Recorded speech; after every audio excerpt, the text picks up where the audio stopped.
Good fucking morning. I hope you're doing well, and whatever day it is, happy to you. Wednesday? Yeah, I think. No idea. Good morning, and I hope you're doing well. It is undeniably blindingly bright outside, and I apologize for how bright this is right now. I'm actually like ducking behind my monitor to avoid the window. It is so damn bright outside right now. Like, wow. The sun has decided to bloom. My God, happy hump day. ClassyKatie, dude, it's crazy. I don't know what the logic is, but some days I wake up and it's like, oh, we're gonna hawk loogies for an hour. Where does it come from? I don't know. My face. Somewhere in here. I think that's why I have cheeks. It's just mucus. I don't. Colorado's killing me. Oh, Najeel, you're sick? Boo. I've got a stomach bug going around right now after I moved this weekend, and as a consequence, I'm living with 2 outfits that are unpacked. Fuck. You literally rolled a 1. No, that sucks, dude. Oh my god. Being sick and moving at the same time, fuck all of that. I am so sorry. That is the shittiest of shit. Oh god. Do you even know, like, could you just rip a box open and, like, tear some shit out? Fuck. I get that though, man. When like it was you guys know me, I clean constantly. Like I'm really obsessed with clean floors. I vacuum all the time because I want to be able to walk barefoot in my house. It's a weird thing. And when I was sick, like I forgot to clean. Like when I got really, really sick, it was so weird. It was like once I started like waking up from the COVID fog, I was like, my house is filth. Oh my God. It was so weird. Like that's never happened to me before. I know. I just for like my energy level and everything. I've never been so sick that I didn't realize it was that I wasn't that it was getting dirty, I guess. Like I could be, having the worst cramps in my life, vomiting, migraine, and I will still clean. It's like a nervous tick. Man, being sick fucking sucks. No one answered my feral scream today, unfortunately, but I'm hoping for it. I want to meet that person. It does explain my butt cheeks. I mean, I'm not saying that's phlegm. I'm also not saying it isn't. Can you imagine if we had to cough out our butt? Just like, 1 second. Jesus Christ. That's a fun mental image. You're a no socks, no spicy. I'm an always socks, no spicy. Dude, I honestly, I would prefer to be, so get this, Migrants. If I'm outside, I prefer to be barefoot. If I'm inside, I prefer to wear socks or shoes. Is that fucked up? Because if I step on something that's not just carpet in the house and I feel it, it's like every part of my body curls in and is like, oh, what was that? But if I'm outside, it's like normal. Like when I was a kid, my dad used to make fun of me. He'd call me leather feet because I was barefoot 24/7, and we had a driveway made of like that giant gravel, the rocks that are like this big, like big spiky rocks. Because my dad's a construction worker, and we always had massive equipment moving in and out of the driveway, so you have to have this giant rock gravel, and I would just run across it as a kid. And I remember very clearly one time we were camping or something, and we had like I can't remember what it's called, if it's an RV or a camper. I never remember the difference, but it's the one that goes on the back of a truck. It doesn't have like its own driver thing. And so there's like a bed that goes over the cab of the truck, and that's where they would put us kids. That's where they put all the girls on this one thing. And so we were all like 4 girls with our feet hanging off of it because we did not fit. And my dad would come up and tap on my feet, and I wouldn't wake up, and it would be like because they were just leather. Crazy. Not anymore. I got soft pussy feet now, but when I was a kid, I could run across coals, man.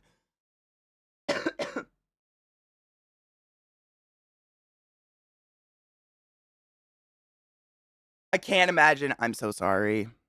Hybrid form, seriously. It is. It's the weird it's like it is. It's a weird thing. Like I've never been a house shoe person or a slipper person or anything until I moved here because it's such a small house that it's really really small, and my dogs track shit in. I mean, they've got huge fucking like slipper feet, and they'll get rocks stuck between their little toesels, and then they'll bring them in the house, and if I step on one in a barefoot, I just like It's the trigger to get me to go into a major cleaning fit and bleach my baseboards, which I guess is not a bad thing because you can literally lick my baseboards.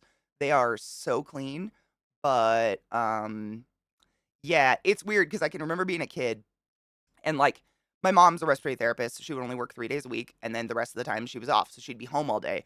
And I remember coming home from school, and she would be on her like I've never seen my mom use a mop in my life. I to this day do not believe she owns a mop. That bitch gets down on all hands and knees and cleans the floors. And I would come home from school and I'd be like, "Mom, it's your day off. Why are you on all fours like hand cleaning?" And we had a huge house when I was younger because I had 8 siblings.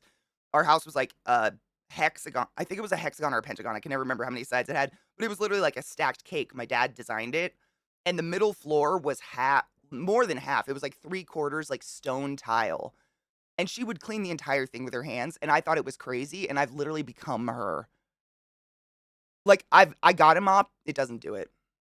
It just doesn't. I don't trust them. I need to get like a mop can't get into corners. I got to get into the corners with my fingers. But like, is there anything better than a clean house? Like, is there anything? I don't know. I feel so good in a clean house. Like the moment it's clean and I don't like, there's nothing in my immediate vision that needs to be like dusted or something. I feel like I can fucking relax and just like sit. But if I'm walking around like my ADD, I'm sure you guys have seen all the fucking like neurospicy whatever memes out there that are like ADD people where suddenly you're in a room and you're holding like a bag of cheese and a lime and you have no idea what's happening. Like, why am I here? What is this, a new adventure? That's me with cleaning products. Like, I'll walk down the hall to go pee, but I'll look at the baseboard and see a drop of dirt. Go grab a spray bottle, start spraying it, start cleaning it, realize I have to pee really bad, keep walking to the bathroom, realize there's another spot, keep, and then eventually I'm about to pee my pants. It just never stops. It just feels good. And it's like, it's one of those things, it gives me like, right, Crispy? It gives you like it's like a tiny hit of accomplishment, I guess. Like, I don't know. You literally could lick my baseboards. Like they're psychotically clean. But it's when you have like animals and I assume kids as well running in and out of your house all the time, it's just high traffic's gonna get fucking dirty. I mean, I swear to fuck, every once in a while I will literally find like a chunk of mud on the ceiling or like way high up on a wall. And I'll just be walking around like if I wasn't 6 foot, I wouldn't see that. And what is how? And I gotta get it. Like I gotta get it. I can't leave it. But how? Why is it there? Crispy, I fucked my fingers so bad last night. Oh my god. So, total accident. Um, do you guys remember a few years back when I bought Zach for I think it was Christmas or his birthday. I got him the shit knife. Big major quotes on shit knife. There is a story, if you're unfamiliar with shit knife. There is like a legendary story on the internet. I don't know where the fuck it comes from, but allegedly this kid goes to his friend's house, takes such a monstrous shit that it won't flush, and he comes out of the bathroom and says, "Where's your guys' shit knife?" And the family's like, "I'm sorry, what?" And he's like, "Oh, you guys don't have a shit knife?" And allegedly, some people have a poop knife to cut up their poops so it'll go down the toilet. And I thought that was fucking hilarious. So one year, I got Zach. I mean, it's literally, it's a joke. Like, this is in no way, shape, or form a poop knife, but it's literally like a handmade, whatever, blacksmith giant cleaver. I mean, it looks like something that, like, someone in the woods does, like, bushcrafting with. It's asinine. It's huge. And it's sharp as fuck. And I have like a bin, I guess, on a shelf under my countertop that is all my baking stuff. And last night I was like, forged is the word I'm looking for. Thank you so much. Or hand forged, it's like, hand forged, yeah. And I have this huge bin where all my baking stuff is last night, and I got the urge to make chocolate chip cookies, which are the most perfect food in the world. And so I'm like reaching into this bin, and I swear to you, I thought something bit me. Someone, someone, I'm not pointing fingers because I don't know, but someone put that gigantic cleaver fucking shit knife into my bin of baking goods without its leather sheath on. And I have a cut that long straight to the bone. It is fucking gross.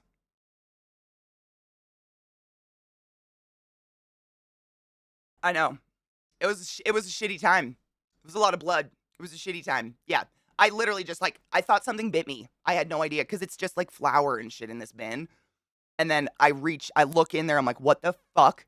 Blood just everywhere. I was like, "How? What bit like is a spider out or something?" Fucking I mean, I'd go grab the knife if I don't even know. Zach took it away. Zach was so he was like, "I don't know who put it there, but oh my god, he felt so bad." He took it away and put it somewhere secret.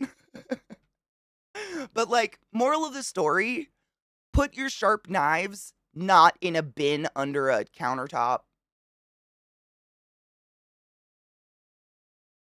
I have 4 Band-Aids on. I didn't have a Band-Aid big enough. It's just ridiculous. It's I mean, we blame Co very often in this house. Co's well aware that all the things that go wrong in this house are his fault, 100%. If things spill, the dogs puke, it's Co. Exactly. I don't know Yeet. That's the thing. This cleaver knife that I got him as a joke, it's a really beautiful, like, you would literally take this out bush, like, what is it called? Bushcraft or whatever when you go out and live on the land or whatever. It's a beautiful knife. It's gorgeous. It's more like a display piece or something like that. Um, honestly, I have no like, we just don't use it. That's the moral of the story. It's huge. The only reason you would use a cleaver like this is to, like, chop a carcass. You know, like, chop the bones of a chicken carcass or something like that. Like, it's huge. So we don't use it. So I'm sure one of us probably packed it away in that thing. I don't know. But now I've got a big cut. We could blame Scott too. I love blaming Scott. He loves that. Baking soda in the shit closet, dude. Oh my god, Ensville. I cannot explain to you how bizarre and hilarious it is to live in a house with 2 people who suffer with extreme ADHD. The strange things that we find in places that shouldn't be there is absurd. I mean, just absurd. Because we both do it all day where we'll walk into a room with something in our hand, set it down, forget what we were doing, move on to a new thing, and leave that thing. I have found I can't even think of an example right now. Oh, this is a good one. I actually took a picture of it and forgot to do anything with said picture. But just the other day, this was last week sometime, I wake up, ass of dawn usually, take the dogs on their walk, do our whole thing, and then I walk into the kitchen to go make my coffee, and like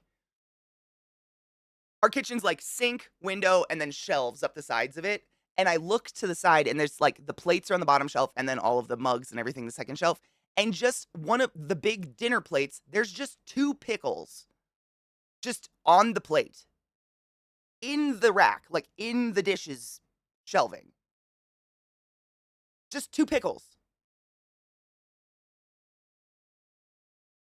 No clue. So I get my phone and I'm laughing to myself because it's like what my major ADD thing is I'll walk around the house with a cup of coffee or tea and I'll go microwave it to heat it up because it got cold and I forget it in the microwave or in wherever I've put it. And Zach comes on a break and he opens the microwave. Hey, did you forget your coffee 6 hours ago? All the time.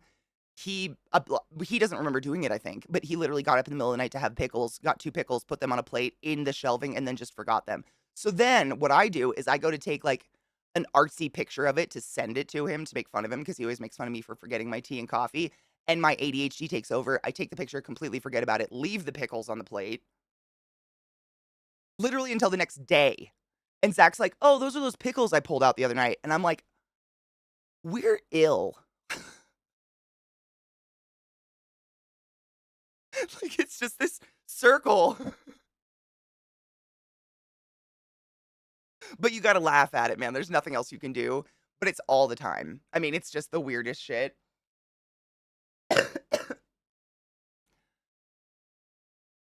You could. Literally, Mishy, you absolutely could. It's heavy. I mean, the blade is like that big. And it's like one of those blades that does that and then it's straight across the bottom. It's huge. I mean, it's literally like a fucking yes. Deboning the duck. It's that kind of knife, yeah. But it's hella sharp and it bit me. You know what's weird? The cookies were really good, but get this. So I just, chocolate chip cookies are pretty fucking easy. Like they're pretty simple. They're very basic. I don't cook and I can make chocolate chip cookies. And I just Google a recipe real quick, hit the recipe with the number one like the most reviews. They're all the same recipe, let's be honest. I just look up a random one. And I followed it and my dough was fucking dry. Like it was I swear I followed the recipe to a T. And my dough was like crumbly. I don't know. I googled it and allegedly that means that there's not enough moisture and not enough fat, but I definitely put the correct amount of butter and shit in it. So I actually ended up adding an extra stick of butter just so I could like get it to roll up into balls. It was so crumbly. Yeah, it was butter, but I followed the recipe to a T. I mean, it was a cup of butter. That's normal. That's pretty normal for a batch of cookies, right? 2 sticks. But I've never had that before. It was weird. I've never had dry like super crumbly. Like I have a not a KitchenAid, but like an off-brand KitchenAid something. And I KitchenAided it and I just noticed it wasn't coming together. It was almost like it was like powdering around the chocolate chips and stuff. It was bizarre, but they tasted really good. I mean, they were phenomenal. It's really hard to fuck up a chocolate chip cookie. Seriously, unless you like I don't know how you could do it. Bad chocolate chips, bad flour, I don't know. It's so hard. Like seriously, I do not cook and I can do a chocolate chip cookie. They're pretty fucking hard to fuck up. Yes, migraines all the time. And the thing that Zach and I, there's a fruit fly in here. The thing that Zach and I like do to each other on accident is we ask each other where something is that that person probably has never seen, never touched, and never interacted with in their life. But we'll still like, have you seen this thing? And then that person will be like, what is that? All the time.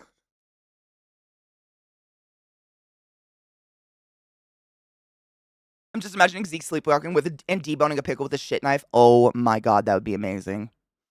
What even is a stick of butter? I know, right? In the US, butter comes in sticks, which is so weird because I've literally never read a recipe that said add a stick of butter. It's add a cup of butter, but butter comes in sticks. And then in the US at least, and then the butter, like it's like a square stick basically. And it has markings on it that'll be like, if you cut this chunk, it'll be a tablespoon, 2 tablespoons. 1 stick of butter is a half a cup, 2 sticks is 1 cup of butter. It's very bizarre. I don't know. I've literally never seen a recipe that's like add a stick of butter. It's add a half cup of butter, which is a stick of butter. I don't know. I don't know. America's a weird place. Vash, the fuck is up? Dude, I made chocolate chip cookies last night and ended up almost cutting my finger off. What's up? DJ, I wish. No, I made cookies last night. My dough was so crumbly. I've never had that happen. Oh my God, crispy. I didn't even think about that. Yeah. Because it's winter. We've had the heat blaring. I bet it's just abnormally dry. And you know, there is the whole thing with the altitude. Altitude baking. This is the thing. I've never liked cooking and I just started cooking while living here. If I ever move away from Colorado, I'm instantaneously going to be a terrible cook because I have no idea how to cook outside of altitude cooking. It is mishy. It was seriously like so I made the dough, rested it in the fridge for a couple hours, and then I took it out and I started trying to ball it up and I could like warm it with my hands, and get it into a nice cookie ball, put it on the cookie sheet and I would watch. I mean, within a couple minutes, you could see the top of the cookie start to turn white and dry. You know what I mean? Like I literally kept double checking the recipe. I'm like, did I add too much of something? No, it was weird. Dude, butter is everything. Why do you measure butter? Dude, yeet. Why do we like my fate? Like, I honestly feel it's a treat if I find a baking recipe that's in British measurements because I'm not again not a cook. I like to bake. When you weigh shit, it is better. Like, why the fuck? I mean, I've literally done the experiment where it's like a cup of flour versus weighing the flour. It's different, drastically different.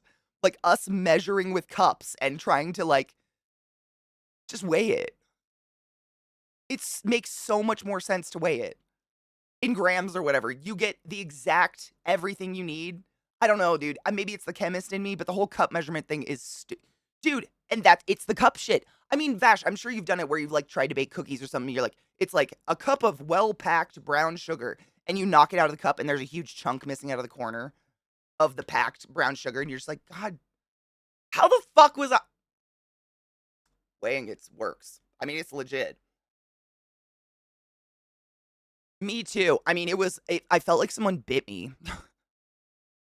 It is. It's packaging so you can cut it and spread. I mean, but it. So here's the thing, Vex. If you can cut it, you can't spread it, though.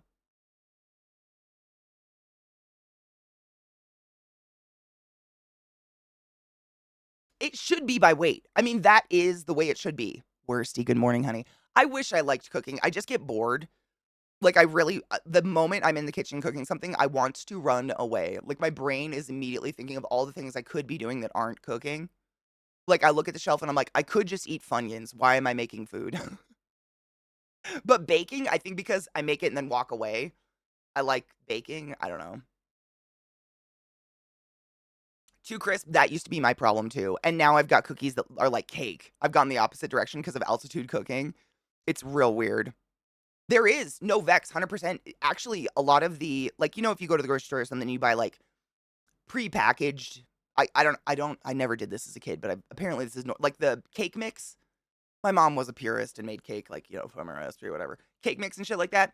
If you buy it here, it actually has two recipes on the back, one for normal, one for altitude. Like they adjust everywhere, adjusts for it because it's something to do with the heat. Like we have less oxygen in the air, so I think it needs to be hotter or something. Or is it cooler? I just baked cookies last night. I can't remember. I've done it too much. I don't remember what the conversion is. The heaped, oh my god, the heaping tablespoons. Fuck off. I'm lucky enough to have secured some US measuring cups and shit, but man, dude, I use a scale. I just gave up. It doesn't work. Weighing is the way to go. I mean, you're gonna, I mean, you can't fuck up when you weigh it. But trying to pack brown sugar or something into a cup, fuck that. A smidgen, I know. A smidgen, a pinch. I mean, literally, it wasn't until like the late 1800s that someone actually invented like a standardized cup, I think. Max Miller was just talking about that on his YouTube channel on one of his, like a recent video on his channel. He talked about like the actual standardization of the cup measurement, which sucks. Like, why did we do that? The conversions, I mean, that's me Googling. Like, I'm a Google foo master at this point, Ensville, because I'm just like, give me a British recipe. Like, I feel ridiculous doing it. Like, I literally Google, like, British chocolate chip cookies. Not because they're any different, but because you're going to give me the weights. And you're not going to give me the cups. And that's what I want. McCarthy's leaving Congress? Shut up. Shut up.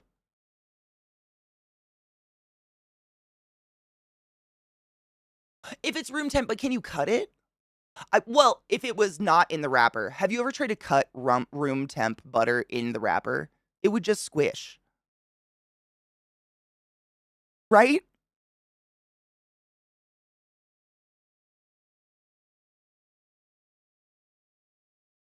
I think you have to do roll, Robo. Oh, no, you don't. Oh, cool. You rolled an 11? Wow, okay.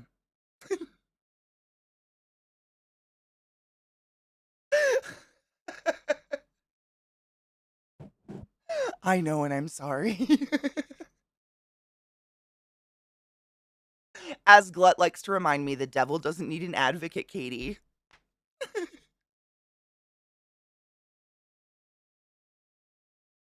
How do you measure a quarter cup if you don't have a quarter cup measuring cup? Do you not have scales? No shit.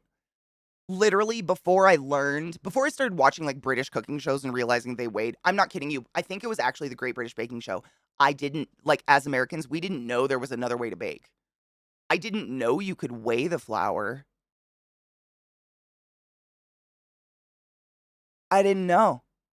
And no shit, like you will have a recipe that will be like add a third cup, whatever. If you don't have a third cup measuring cup, I don't know what the fuck you do. Guess? I've literally guessed. I've literally taken a cup measurement and been like, that looks like a third.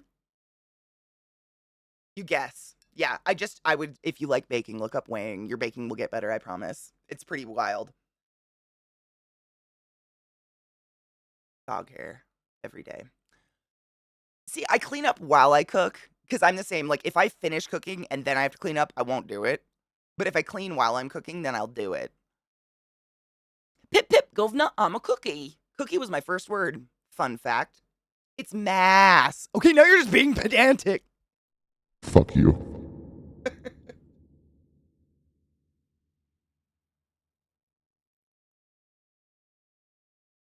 I have a very sharp shit knife. I I didn't have a scale for GBBO either. Now I have one and I mostly use it for mushrooms. You can weigh mushrooms are so light. I mean, you can weigh anything, but damn. My grand's recipe for a roast con pollo is infamous. There's a line that reads, quote, add a cup of water and a little bit more. My Nana was the same. Like, I truly think to this day, the reason I'm not like much of a cook and I don't enjoy cooking, my family didn't have recipes, didn't follow recipes. It was just like, get the kids out of the kitchen, and she did it all by brain. So I would just watch and be like, I don't know what's happening. I didn't have a scale before dude, scales are incredible. I had a scale actually because I weigh my resin shit. And so I already had one. I just started using it for food. Shoe pastry's not that hard. Come on. I've even done shoe. Shoe's not that bad. Honestly, I'd take that over making like um laminated or something. What is it? Laminated when you like croissant type bread? Fuck that shit. I'd take shoe any day over that. Yep, good I mean, and you can get one really cheap. Trouble, I got my kitchen scale like 10 bucks on Amazon. It's this little like turquoise scale, but it's perfect. It works literally perfect. Nah, cookie was my younger kid's first word. A child. Do they actually legitimately love cookies? That was my mom has so many pictures of me as like like a baby just covered in Oreos. Like, I don't know what I was doing, but apparently Oreos do this. I had an addiction to Oreos. I still do, let's be real. Cookies are perfect. Most Americans only recently discovered bidets. Please, somebody come save us. I mean, seriously. No shit, no pun intended. It's real. And I mean, is it because we don't travel? I don't know. I mean, honestly, until I started internationally traveling, I thought bidets were meant for people that literally couldn't reach their own asshole. I didn't realize this was just something normal people did on a regular basis, and now I swear by my bidet. But almost every other country in the world uses bidets. Like, we're just fucking behind.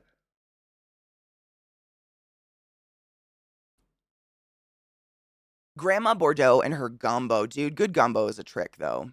Wait, okay, Robo, question. Does she mix land and sea? I find that's the big contention with a lot of gumbo people. Puff pastry, that's it. I don't want to do that. Fuck that shit. Puff pastry can suck my ass. I'd take shoe over that any day. Rolling out butter? No. No, no. I have bird arms. It's just so exhausting.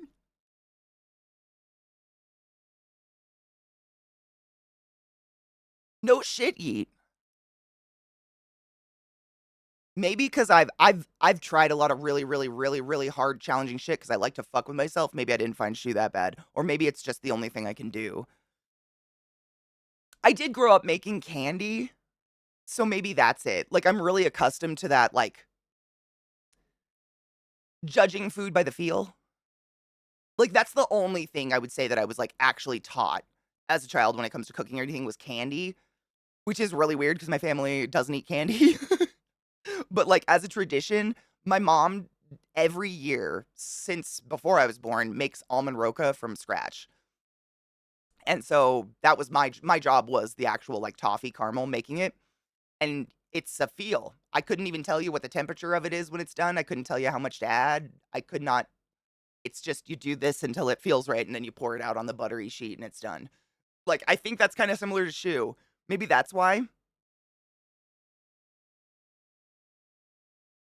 They love lots of food. Good. Cookies are everything. I love cookies, man. They're so versatile. I don't know if it was shoe pastry for the I didn't know it was shoe pastry for the longest time. I wonder why the fuck it was called shoe pastry. That's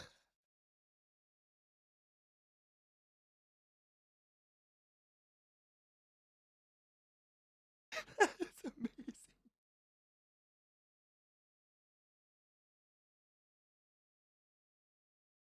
It's for the little fairy shoes or whatever, right? I do that shit all the time, like mishear things and just accept it as it is for my whole life. Hard same. I get it. That's just fucking great. Cookies and oh my god, Robo, there is There's a place in Denver. Oh my god, I can't remember what they're called. It's an ice cream joint. I think I've talked about them before because it's. I'm not an ice cream fiend, but this place fucking gets me in my spiritual places. They make new ice cream flavors constantly, but they make like fucking incredible flavors. And they have a cookies and cream ice cream that I fuck you not. Every like down every ingredient is cookies. So like the ice cream is cookies. Like it's the Oreos blended and then it's got Oreo chunks in it on top of it. And I cannot fucking tell you. It is never before I had this was I a cookies and cream fan because I don't really like vanilla ice cream and I just felt like I was just digging the cookie parts out. It's easily the best ice cream I've ever had in my life. It is so fucking good. And they make like cereal ice creams and shit, which allegedly are really good. They make a Heath bar ice cream. Like it's just crack. So good. We had lots of recipes. Oh, I'm so jealous. From great grandma and various cookbooks. The Joy of Cooking was the encyclopedia. Oh my god, the Joy of Cooking? You know?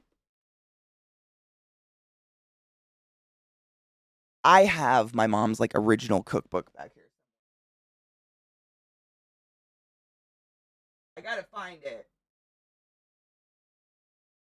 It's like the cookbook. It's like a red cover. It's like a burgundy cover, and the spine is like burgundy outline with a white block that just says cooking on it.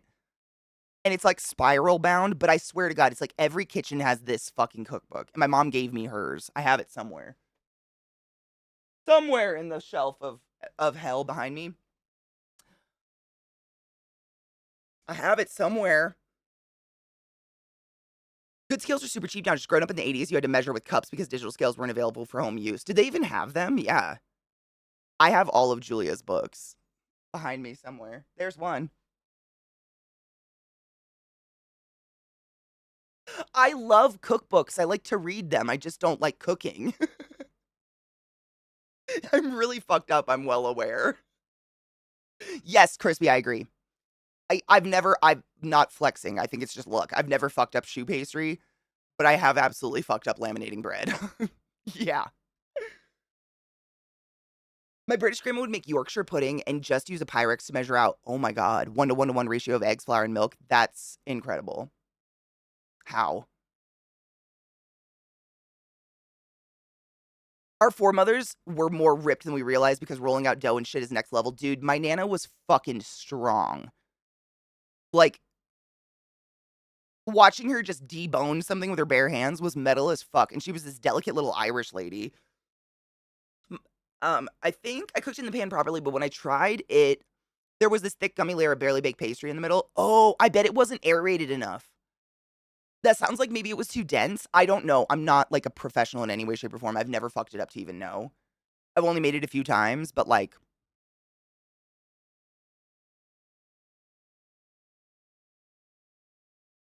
do you bake it in a shoe?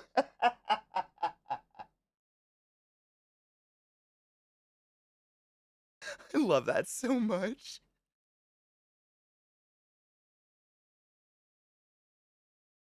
For all intensive purposes, it was shoe pastry to me while I kissed this guy. Yes, these are my people. I love mishearing shit like that. I do it with music a lot. Like, back in the day when you had to buy a CD if you wanted to know the lyrics, and I was poor and young. Many, many songs out there. And to this day, I still sing the wrong lyrics sometimes because I think mine are better. Good morning, Reasonable. I hope you're well, Honey Bean. Yes. Oh, 100% Vex. I have so many cool old cooking books that were my mom's and my grandma's. I just don't enjoy cooking. Like, the moment I'm in the kitchen, I get bored. I don't know, dude. I wish. I want to find, like, I do like cooking some things. Like, I like cooking where it's like you're kind of assembling something like lasagna. I talked about this very recently. I love to make lasagna because it's kind of like a project. You're like assembling this creature you're gonna stick in the oven and leave for a bit. Like, that's fun, but most of it, I'm okay. Unless it's bizarre. Like, you guys know a few weeks ago, I just decided to roast a chicken because I wanted to learn how to debone a chicken. Like, I didn't want to cook. I just wanted to learn how to debone a creature.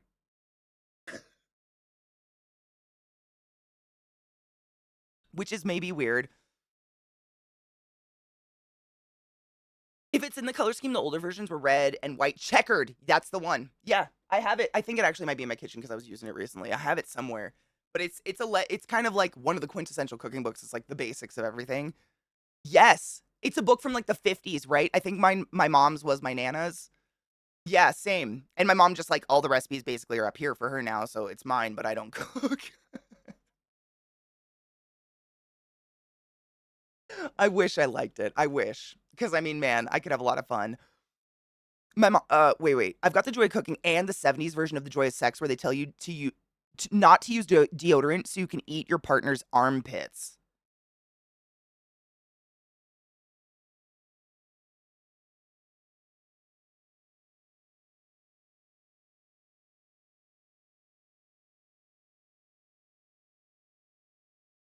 Is that something we do now?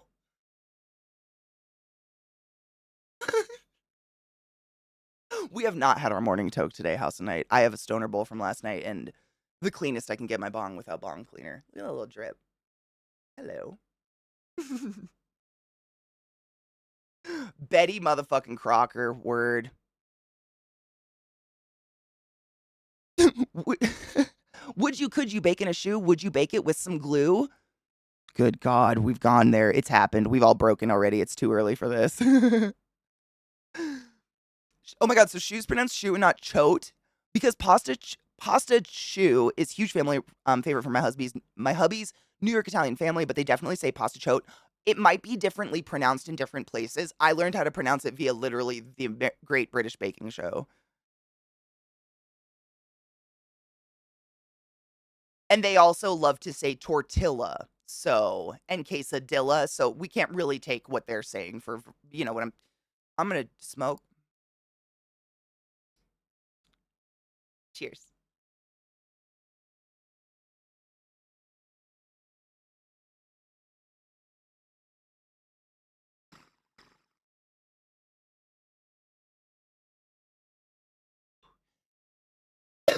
Is How to Cook Everything the one you were telling me about that I wrote down, Vex? I think I added it to like my wish list on Amazon or something like that to keep an eye on it. You told me a couple. It was like a series. Yes. Okay. Those are the ones I wrote those down. Yeah. I realized working for a hospital, this is a thing that will happen, but I've had a higher number than normal of charts of infants, and that's been my morning.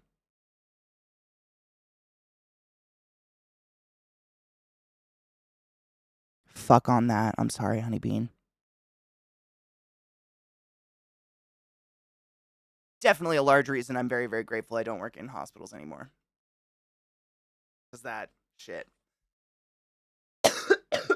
If only they had Tinder back then, can you imagine? I mean, they kind of did. My great grandma was a mail order bride from Ireland. Like, allegedly, if you were part of the Catholic Church and maybe other churches, thank you, David. Allegedly, if you were part of the church or part of, I don't know if other churches did this, but definitely in the Catholic Church, if you left Ireland for a better life or whatever, and you couldn't find yourself a nice little virgin Irish wife, you could just write to the Catholic Church in Ireland and be like, "Hey, you got any ladies?" And they would just ship you one. So he got himself an 18-year-old Irish girl, impregnated her 6 times, and abandoned her. So all of my great uncles and aunts and my nana were raised in an Catholic orphanage. Fucked up, man. Fuck the fuck up. Catholics, not even twice. Regional slang be like, fuck the original pronunciation. Amen. Amen. Oh my God, call it patachode. Can we universally just make it patachode now? Because that's amazing.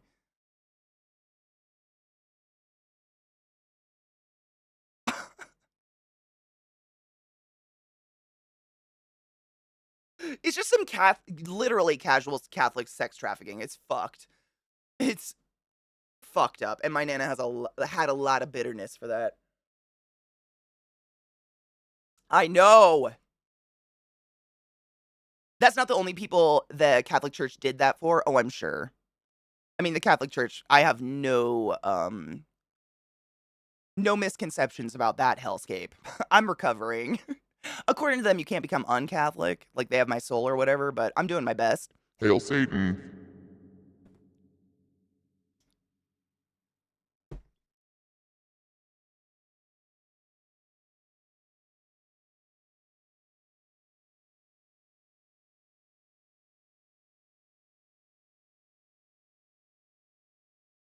So, if I'm not incorrect, David, I believe Fu Young is if it's chicken Fu Young, isn't it like there's egg Fu Young, which is like an omelet. Does chicken Fu Young have an omelet? I don't know. Egg Foo Young in the States is like like an egg kind of like, omelet kind of thing with like onions and stuff in it, but a chicken Foo Young. Does anybody know what chicken Foo Young is? I don't know. An omelet made of chicken? I don't want that. Like just maybe it's egg Foo Young and they're just calling it chicken Foo Young or some shit. Sorry, I was trying to grab your guys' links. I showed Zach Cute Aggression, by the way, the other day, and he had never seen it before and he fucking loved it. Born a Catholic, die a Catholic. According to them, fucking bastards. Vex, I try not to, but it's like I have yet to be shown an example of organized religion that doesn't make me want to fucking vomit or like, crawl out of my skin and run away. Oh my god, yeet, thank you. Thank you. I appreciate that. I strive to be as little Catholic as I fucking possibly can. Because that is just not something I want to be associated with in any way, shape, or form. I do my best.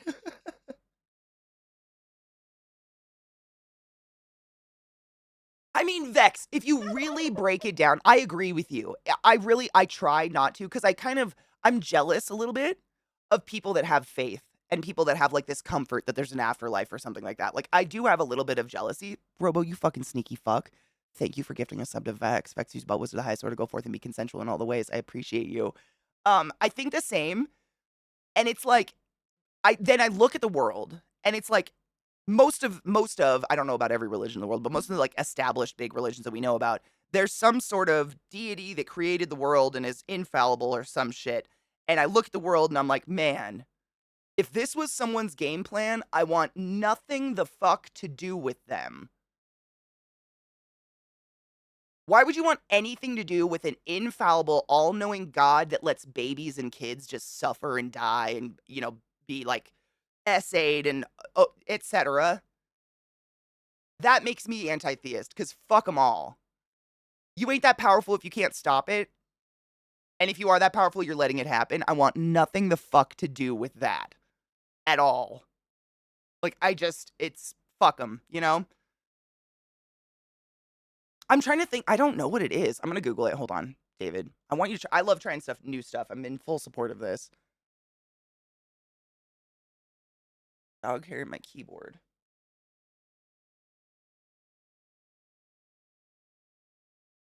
It is. It's an omelet.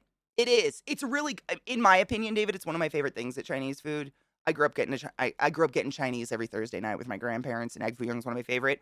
But it's essentially like an egg. Like they crack a bunch of eggs in a bowl and then put a bunch of veggies and chicken and whatever soy sauce, whatever they do. They stir it up and then pour it in a pan, and it kind of fluffs up in the middle.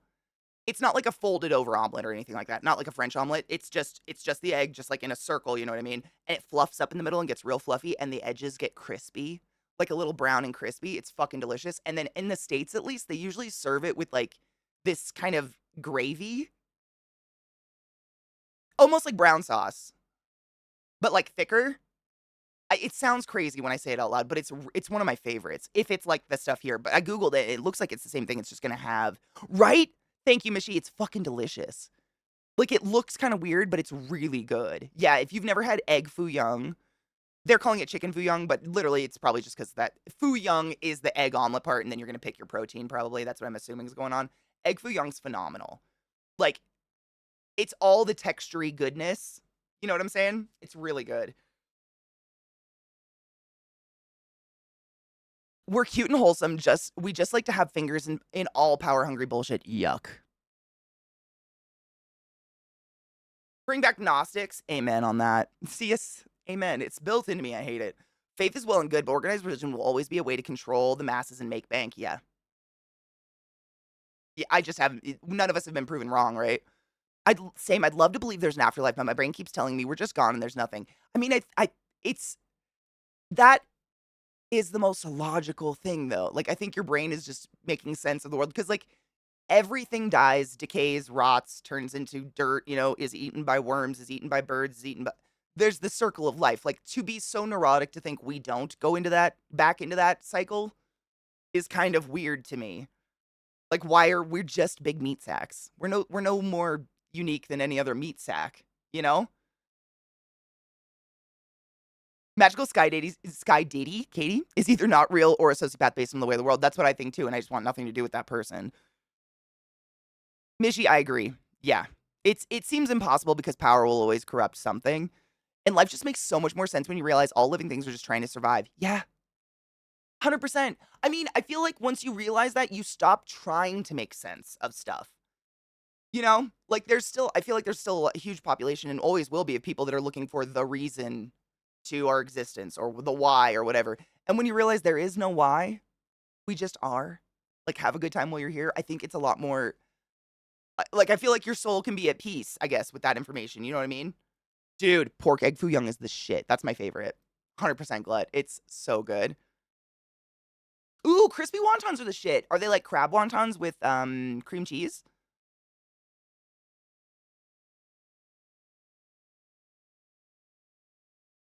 That's kind of why I like the Buddhist approach of nothing ever began and nothing and it never ended. So just be a good person, fucko. Amen. I actually collect Buddhas. My nana, which is so weird. My nana was literally hardcore Catholic. She collected Buddhas for some reason. Just little Buddha figurines. And when she was getting sick, she gave them all to me. And I have like a box of little Buddhas, and they're all made of different stuff. Like, she traveled and there's like Buddhas made of coral, some made of different woods and stuff. Just all these different little Buddhas. It's so bizarre. But I kind of like not there's I don't know everything about Buddhism. I don't know fuck all about Buddhism. But the peaceful little chubby guy sitting there just being at one with the world and smiling with his eyes closed gives me peace in my heart, and I like it. I don't know. It doesn't mean literally anything else for me other than just like fucking chill. And I dig that. I feel like I need that personally.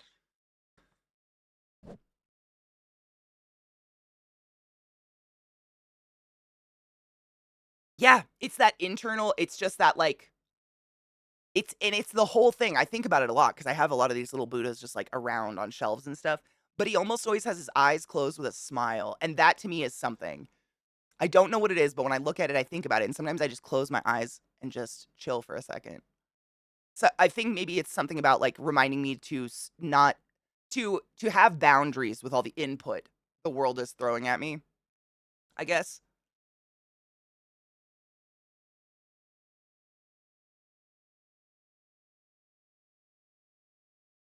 That's hard. Oh god, I agree with this so hard. There are some redeeming qualities of all religions, but you don't need religion to have those qualities. I agree. And when I hear someone say, if it wasn't for the good book, I'd be in prison, I think that person needs fucking therapy. Like, that's terrifying to me. Like, going to this one building where someone talks to you for a couple hours on Sundays is the only thing keeping you from going to fucking prison? What happens when you realize it's all bullshit? Like, I'm all for just like be a good person, be nice to your neighbor, etc., etc. But there's so much other shit built into it that's so gross. Mel, let me make a note. Hold on. I'm actually doing that tonight. Part of my project. Where's my pin?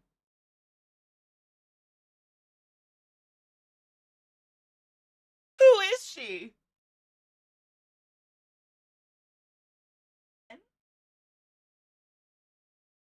Ah. Good morning, Nick. I hope you're doing well, honeybean.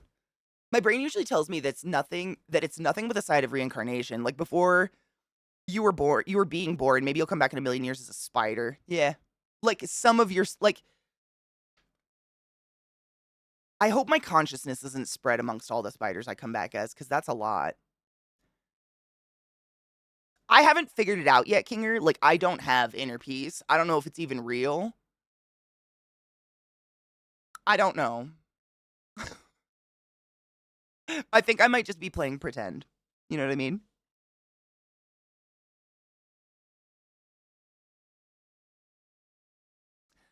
I've heard it can happen. I've heard that people find this shit. I think I've had brief moments of it. Like, little commercial breaks of, like, clarity, but it's usually inevitably fucked up by myself, usually. And see, Kona, that's what I've always thought about. Like, if I had to, like, say I was religious or believed in something, it would be nature, trees, I guess. Those impress me more than anything. See, Robo Hearts, that's me with Catholicism. Like, according to the Catholics, they've got me. Vex, dude, you ever wonder, like, what some people could accomplish if they just weren't so obsessed with, like, heaven or something?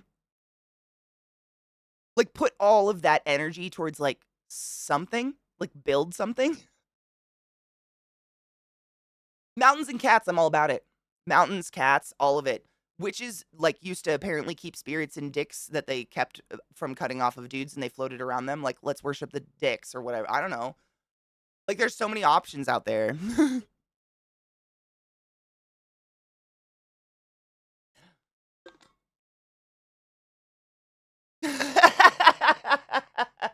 That would work for all of 5 minutes, Mogrins. Then some dickbag would come out of the cave and be like, so guys, I talked to the mountain and it says I get extra kibble.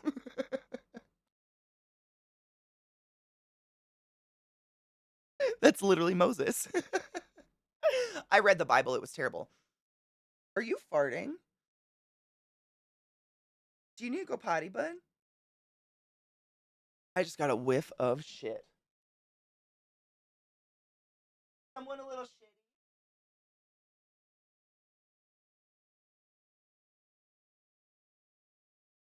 I think one of my dogs is farting at me.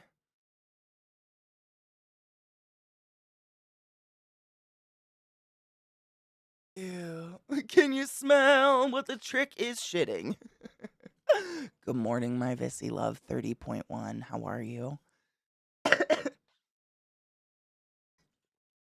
Cheers, Robo. I think I can toast my bowl. Cheers.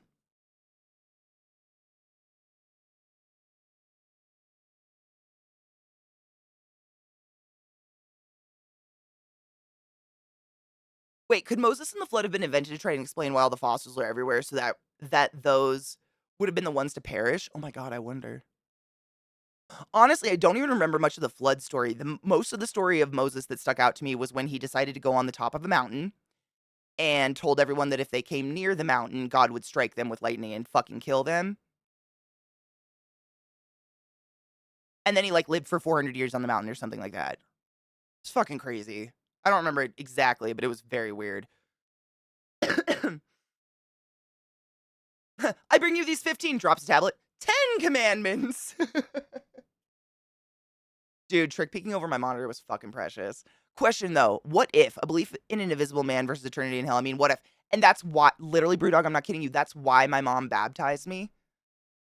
My mom doesn't like follow Catholicism. She does not go to church or anything, but she was raised in Catholic school.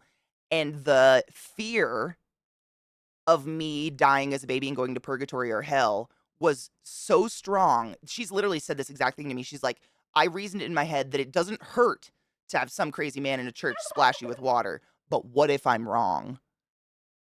So she did it. Like that was her exact logic. And part of me thinks that's the Catholic indoctrination though in your head. That fear they like implant in there. It's all so fear-based. I don't know though. Robo, thank you for gifting a sub to Revolticon. Revolticon, use a boat was the highest order. Go forth and be consensual in all the ways. I fucking appreciate you. Thank you.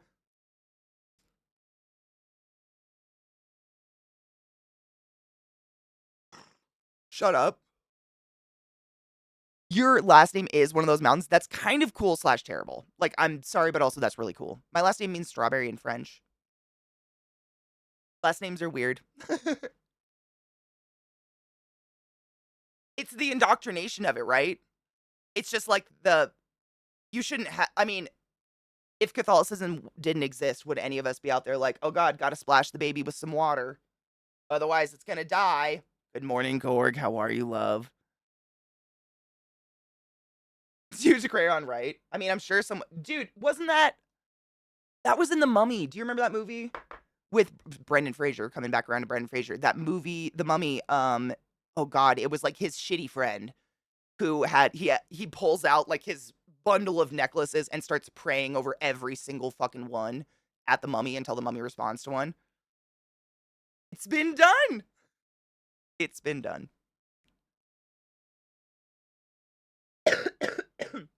What was his name? Oh my god. I can like see Brandon Fraser screaming his name across the little river, but I can't remember. Benny! Benny! Fucking Benny. Thank you. Benny, look who's on the wrong side of the river. That was exactly what I saw in my head just now, but I couldn't think of Benny. Thank you. Literally, that was in my head, that scene. Fucking amazing. Amazing. The hell is here. It's when, dude, amen. It's when people think that they can make anything better and have to wait until they're dead for things to improve. That's hell. I agree. I've thought about that so deeply. Like the sheer amount of people out there that spend their entire life just like for an afterlife, just not living, is wild. That's really scary to me. It's something I hate. Like, if you believe we sin, we go to hell, fine. But a baby is innocent. The idea that if a baby isn't baptized, they would go to hell makes me so angry. Original sin is a whole bunch of bullshit. Jesus had two dads. God took a piece of a man rib and turned it into a woman. Sounds pretty fucking trans to me. They pick and choose the Bible, period.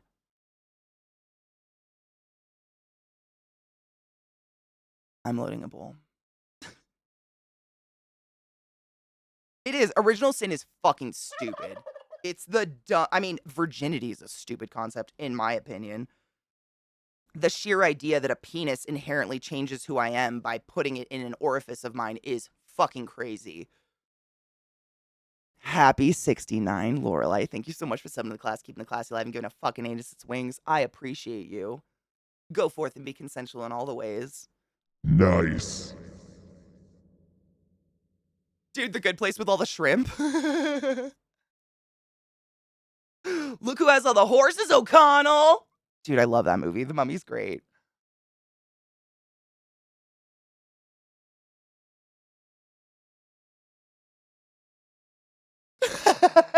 Them, you're going to hell. Me, you're sending me to North Dakota or Wyoming. Yeah. Dude, Jesus was best friends with the hookers. Like, his entire family tried to kill him because he said, love thy neighbor. Like, they really, really pick and choose. Yeah, Vex 100%. Yeah. Literally, we are all, I mean, female, we all have ovaries until the chromosomes kick in. And then when your chromosomes kick in, your body goes, oh, these are going to be balls. And it sends the ovaries down with your cremaster muscle, which is why your balls move like a lava lamp. It's my favorite fact. Balls are cool. It is. Yeah, 100%. No shit. I've had many patients who are just like fluid overloaded. And I walk into their room and, you know, I'm in an ICU. So people are in like a flimsy little gown and nothing else. And they've just got everything hanging out because they're on a ventilator or whatever. And I've had patients where I straight up walk into the room knowing who I'm going to go see. And I double check my paperwork because I'm like, I was pretty sure this was a female, but their labia are so fucking full of fluid. It looks like balls. Clits are just tiny dicks. We are so much more similar than anyone likes to act like we are. And there's so many ways in the middle. You know, like I've seen so many fucking babies born. There ain't no black and white when it comes to gender. People love to pretend though. Love to fucking play pretend. People who mostly don't do crazy shit, like murder people because they want to get into a certain type of afterlife, worries me. But at the same time, I'm glad they're not murdering people. I agree. 100%. It worries me that the only thing keeping you from murdering people is this like book. I mean, that's like me being like, The Lion, the Witch, and the Wardrobe is the only reason I didn't eat my family. What? You know what I'm saying? That's how crazy it sounds to me. That book has an entire page based on horse semen. The Bible, not The Lion, the Witch, and the Wardrobe. I don't think. I've never read it.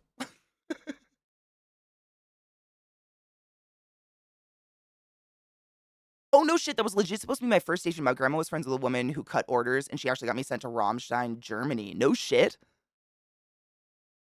Wow.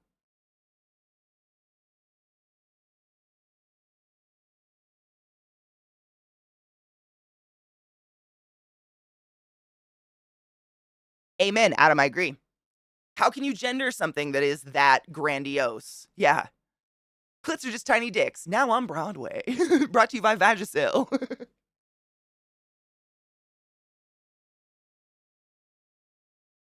Ovaries and balls are cool. I had a teratoma that had to be removed. My ovary literally attempted to clone itself.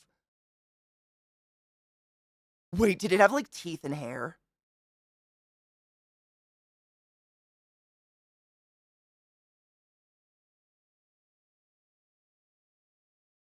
It's none of your business, Barry. Nobody. No shit, it had fat and hair. Oh my god, that's so fucking sick. That is cool. That is cool in the scariest way.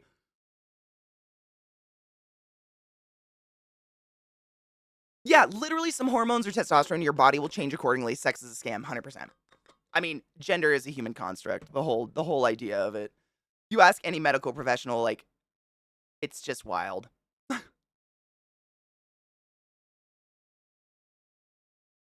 I think that's amazing. I mean, it is. They were probably weird. I mean, you're always gonna be grossed out, right? But you're always gonna think it's amazing at the same time. Some of the grossest things I've ever seen in my life are the most amazing things. The most amazing feats of the human body I've ever seen are some of the grossest things I've ever fucking seen in my life.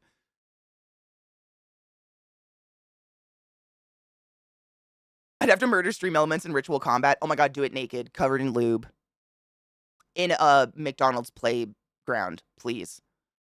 No one's rolling a one at all. Fuck.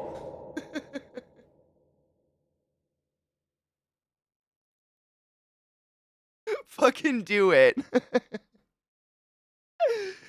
I used to watch the Bible Reloaded on YouTube a lot. Pretty funny at times while summarizing all these horse semen rape and genocides. It's pretty wild. Like, I had no idea. I mean, I had a general clue that I had no fucking clue because I was, Catholic, raised Catholic, all the Latin, had no idea what the fuck I was hearing. And reading the Bible and realizing that people like go to court and swear on this book that straight up talks about horse dicks and semen and genocide and like how hair is magical and all this. It's just I don't think they've ever read it, you know what I'm saying? Like it's kind of wild. There's a lot of, you know, Paul Saul, dude, just read that shit if you want something fucked up. A one? Fuck. It happened. Vissy is the master. Go loot that body. She gonna loot that body, loot that body. Cheers. Cheers to the fucking thing.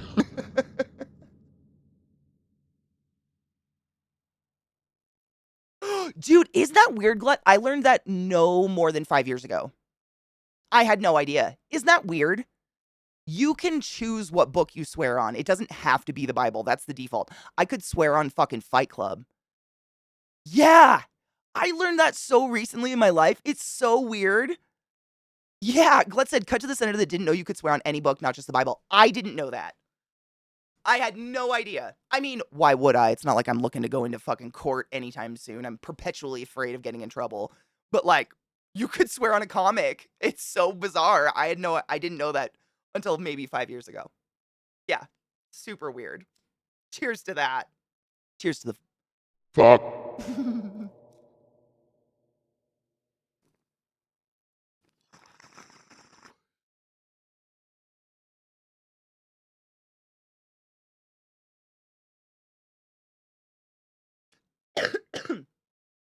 It's yeah. I've never been shown like a great example of organized religion. I know some very wonderful spiritual people or people of faith who are kind, wonderful human beings who have no interest in convincing me of their faith or otherwise. But like, man, the moment you're like, you got to come to this building, and every Sunday, or you bad shit happens to you, I'm out. Like that's black magic. You're being weird. Hold on, my browser's crashed, and I was trying to reload these fucking. Kevin McCarthy says he's leaving Congress. That just loaded. Maybe Zach's downloading something. My browser's just been real slow today. I don't know why. Fucking thank fuck. What made him choose to leave? Well, like, what made him do it?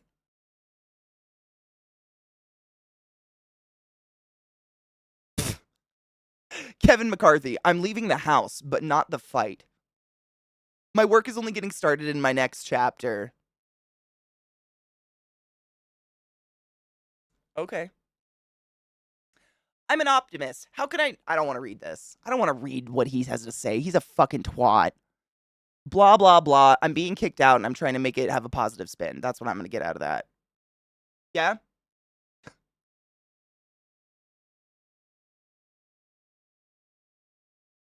Brave Sir Robin.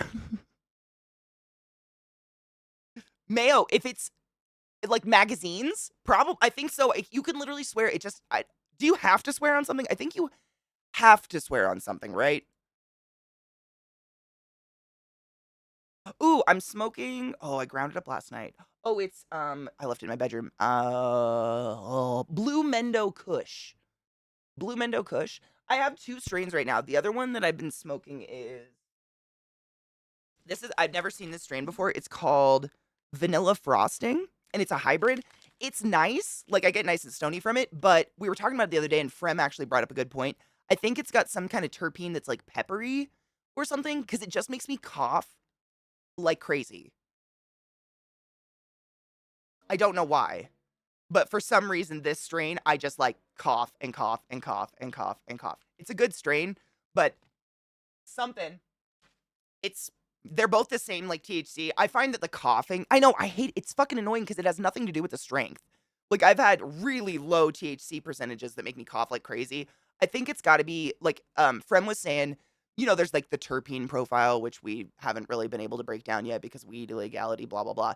But it's caryophyllene, I believe, was what it was called, and it's like it is a phylline like flavor profile of peppercorns. And so inhaling, like, have you ever inhaled pepper? I made the mistake of, like, when I was in high school, I worked at Taco Time, made salsa every morning from scratch. White pepper is just like insanely fine ground pepper, but it's so fine ground it can go in the air. I got that in my throat and I didn't stop coughing for like 4 hours. It kind of feels like that. Translation: I burned all my political capital to be speaker and still failed. I'm out. Fuck yes. Fucking piece of shit.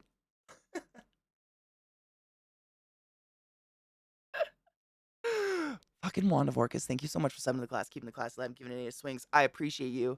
That's almost a fucking year, bitch. That's a long time. Go forth and be consensual in all the ways. Amaretto Peach Panther, Jealousy, Gelato Split. Oh, I love gelato strains. Rainbow Sherbet. I had a really good strain recently that was like, it wasn't called Rainbow. It was literally Vissy. It was called Art, like Roy G. Biv. It was called Roy G. Biv. Like Roy G. Biv #5 or something. Really good strain, though. Do I still have the container? I don't. Is this? No, I don't have the container for it anymore. Boo! It was a good strain, though. I liked it. I'm trying to think who it was by. It wasn't 710 Labs. I don't remember. I'll still find it. I save all the jars. It was a good strain, though. I liked it.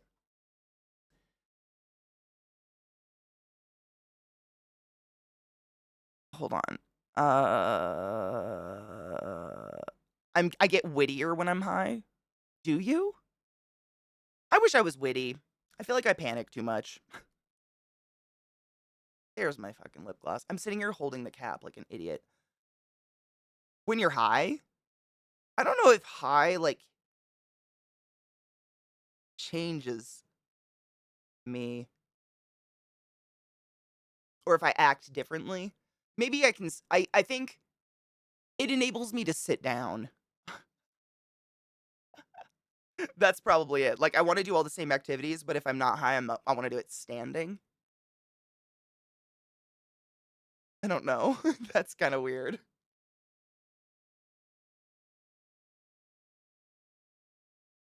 I don't know, Barry, I'm so not. I wish. I really wish I was. Like, in the moment, I don't know. I feel like I'm kind of a little special, you know what I'm saying?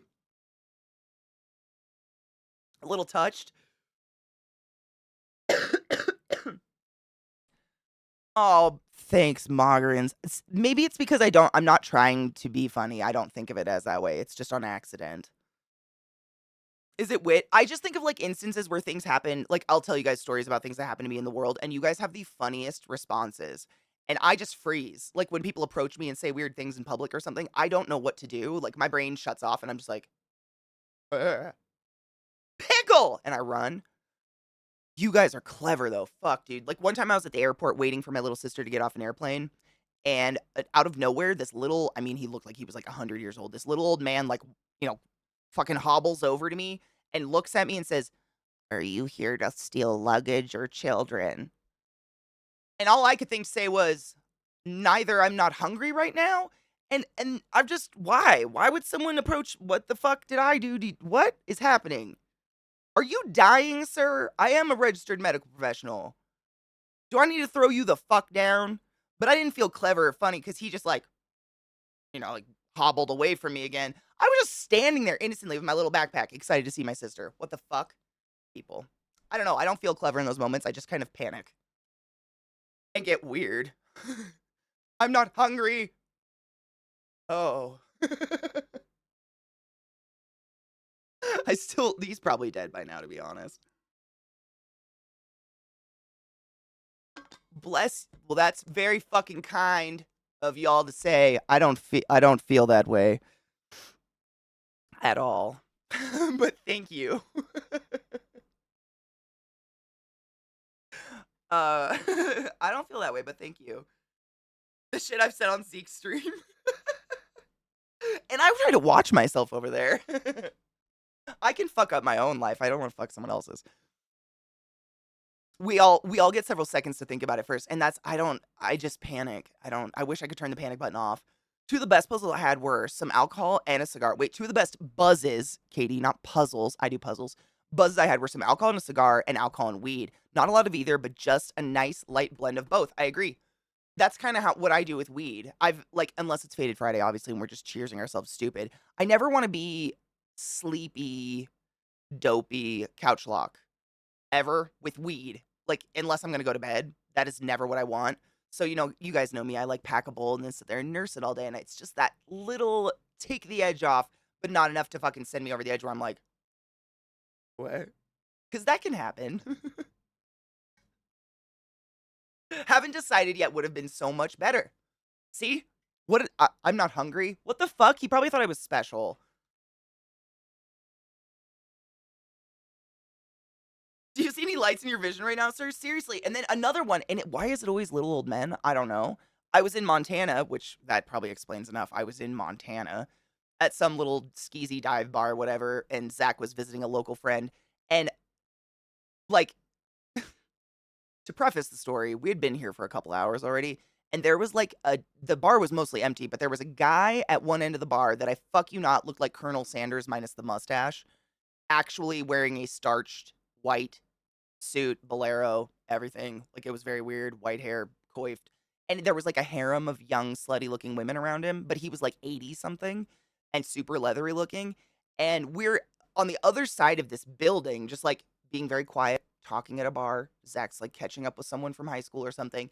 And that fucker just keeps playing "I'm proud to be an American" on the fucking jukebox thing because he has the app on his phone and he can pay to override anybody else's songs. And he just kept playing that song over and over and like stink eyeing us. And then at one point, he literally, I don't even know because I wasn't looking at him. He got up, walked over, taps me on my shoulder. "Ma'am, are you with Antifa?"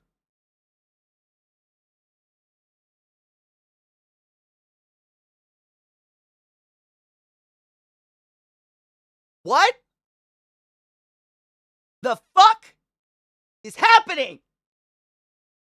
Am I having a stroke? What the fuck ever? I just sat there. I think I was in shock because he touched me. He didn't just approach me. He like my shoulder. You know how old men just feel like they can do that? Mm-mm. I don't think I ever said anything. I don't remember. I blacked out. I think I literally turned away and just walked out of the bar, actually. Like, pretended to take a phone call or something. Because fuck that. I don't feel clever in the moment, but then you guys have fucking great, clever responses. I'm like, damn it! Fuck! Is it blue hair? I have no idea. Is it I'm tall? I, I am anti-fascist. Yes, I am. What What would you like with that? What? I'm sorry? Hello?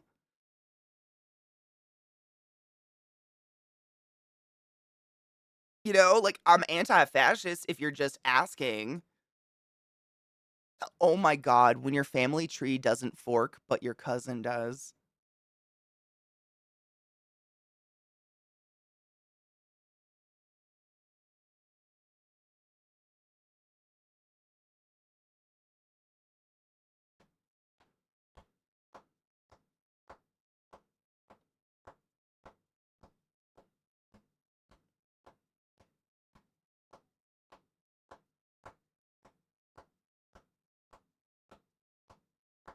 That was amazing.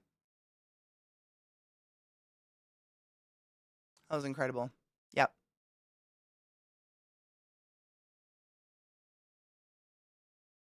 Close talkers, Kona? Yeah, no thank you. Our grandparents and our great-grandparents aged the original Antifa during World War II, right? I would go so far as to say most of us, if not all of us, are very anti-fascist. Fascist. I am not part of a crazy group of people called Antifa, however. I try not to be parts of crazy groups of people. Um, it's all because we just become degen in thy presence. Maybe that's it. Do I bring people down to a level of growth? Is it me? There is no group. Well, was there? For some reason, I'm probably wrong on this, but I think QAnon people kind of like took on some Antifa moniker for a little bit, right? I feel like there was some people that were like trying, but I could be totally wrong. I don't know. There is no Antifa group. Okay. Yeah. Okay. Sick. I honestly, no clue.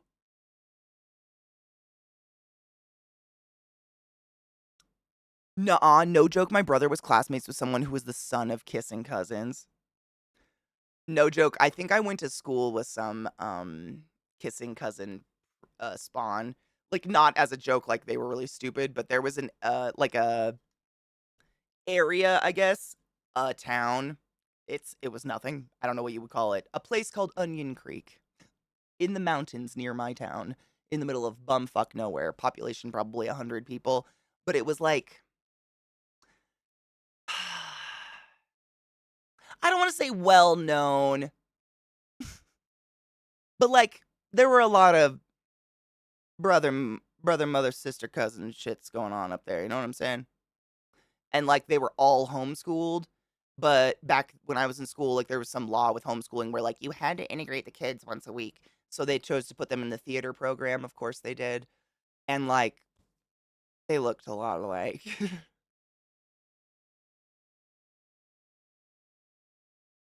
It was weird. I mean, it was one of those things where it was like no one talks about it, but they were open about it. Like they'd be like, "This is my husband, my uncle's son." Like they, but like it was It was, they were, yeah, it was, there was a lot of that going out in the woods, honestly. Like, there's a reason people move to the middle of fuck nowhere. There's a reason. I never ever met a normal person out there. Like, normal meaning they didn't live with ducks in their bedroom or, oh god. One person lived in a handmade igloo made of cow shit on the beach, even though they had a mansion. Like, the eccentrics, I guess you would say. Very interesting, harmless people for the most part, but eccentrics, definitely.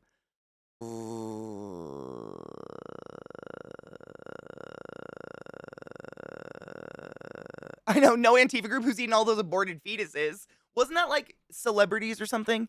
Celebrities were staying young by eating babies or something. Hello, I am my own grandfather. Welcome to my home. Lot of grunkles. Lot of grunkles. It was a lot. Like I'm trying to use language that's not I don't want to be insulting because they're just a different people. They live a very simple lifestyle. There's nothing wrong with that. But they're definitely fucking each other. Like it was interesting to witness as a high schooler. A 16. Bitch. A large-breasted fairy emerges from the forest. She flicks a nipple and goes straight up into the clouds. What do you do? Mayo, dude, one of my mom's patients she had out there, he lived in a trailer and he had horrible breathing issues, but on top of that was like immobile due to weight problems. And in the trailer, he had a flock of ducks and chickens, and they lived in it with him. And my mom would have to pick shit and feathers out of his CPAP every time she went to see him, like once a month or whatever. It's fucking gnarly. Like those are just the very bare. My mom had some crazy stories about people she went and visited in them their hills when she was doing home care. Wild, fucking wild. Barry rolled an 8. Your foot falls off. What do you do? Oh, Mayo, it's foul. I mean, it's and these people are like invalids essentially. They can't leave their home, they can't clean. So they usually have people coming to take care of them like once a week. But when you're living with 7 ducks and chickens in a trailer, and I'm not talking a double wide, I'm talking like a trailer on like a wheels. It's a very small space. That's a lot of shit.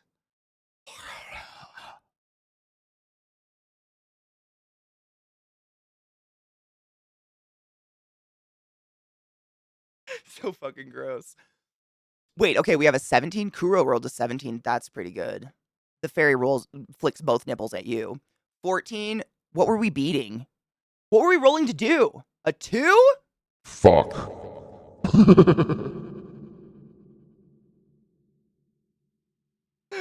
Oh, there was a lot of that out there, Mayo. A lot. Oh man, dude. One time, this was like, I still don't understand how this guy was like related to he wasn't related to us by blood, but like somehow my uncles and my dad knew this guy. And he was this old fucker who had this big old farm.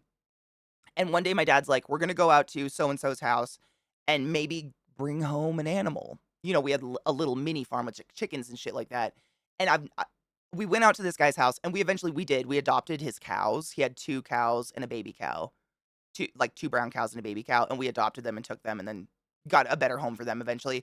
But essentially this guy was like in his like late 80s, early 90s, completely unable to do anything. And every animal on that farm, like for instance, I will never forget this. We were walking through like stables, I guess, and there was a donkey or a mule or something that was in one of the stables, and its head was on the ceiling like this because the mound of its own feces had grown so high in the stall that that was the amount of room it had between the shit and the ceiling, and its shoes were curled twice. I think they actually had to euthanize that animal. Oh yeah, I was so young and I've never forgot that. That fucked me up, dude. Like there was a lot of animals that were okay, but animals like that, like horses and things that need like hoof trimmings and high maintenance were just I think they had to be euthanized. Like it wasn't even a hoarding case. It was just like he had a farm, no kids, no one came to take care of it. And he just got so old he couldn't take care of it anymore. But his pride made it so he couldn't ask for help. And it was just really, really fucking sad. Like I think after a horseshoe like does that curl to a certain point, I don't know what the point is. You can't trim them and make them better anymore. It's really sad. An 11? Fuck. I rolled an 8, but I have a +5. Mouth of motorboating? Fuck. The fairy descends from the clouds. She presents said titties. What do you beat with a 14? What were you trying to do? I mean, if we're all in this field with the fairy, I mean, it just depends. She's back down now. She's being motorboated currently. It's wet. Wait, VR got the 20? Shut up. I missed a 20. Oh shit. She backs away. There's no more motorboating, and she escorts VR into the woods, and you get to do whatever the fuck you want consensually, of course. The titties smell like peaches. Oh, Viata trips and falls on her way to the field.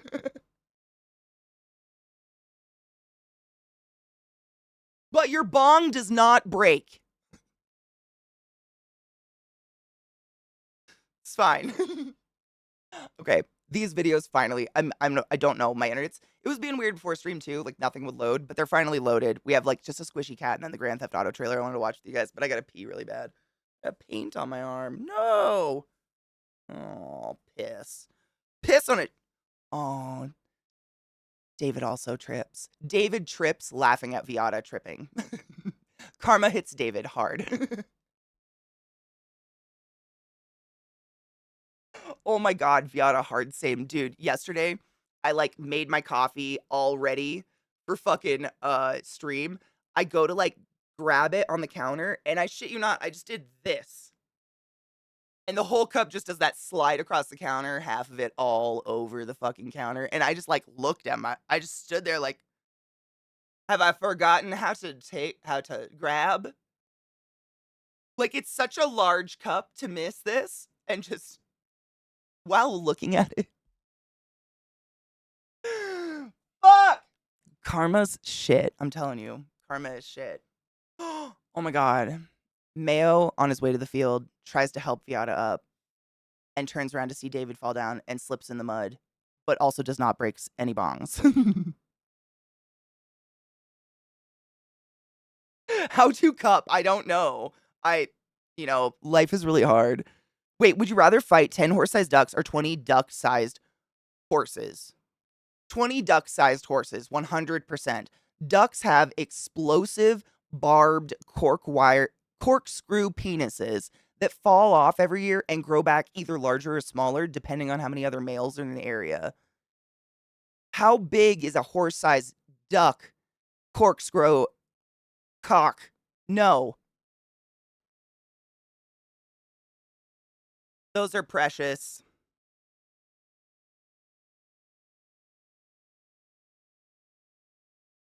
Oh, very felt. There's just like literally half of you are in the field taunted by titties. One of you's in the woods with the titties, and the rest of you are just in mud.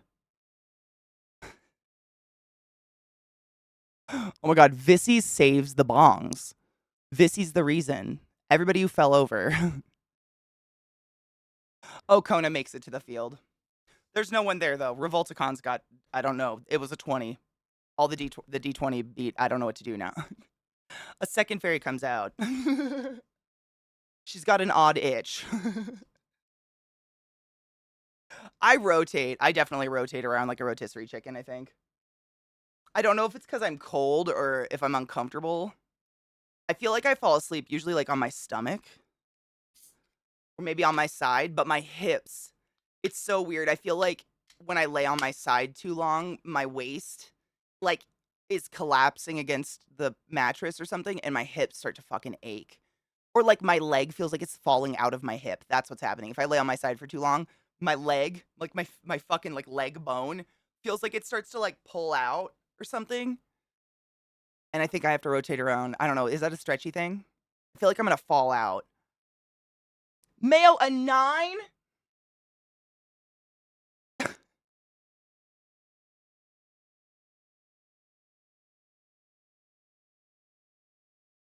We just need her to work the lighter since my hands are caked too much. She's fine. She did not fall.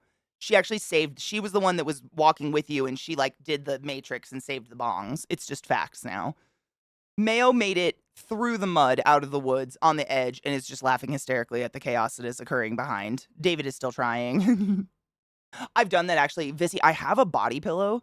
It's so, like, I have a California king size bed and I can barely fit in it because these fucking dogs, they sneak up while I'm sleeping.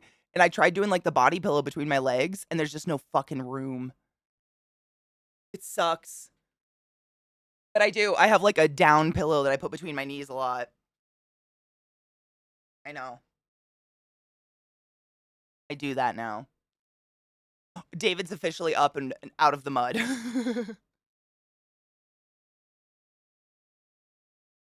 My bag's always filled with weed and lighters. Oh my god, what class would that be?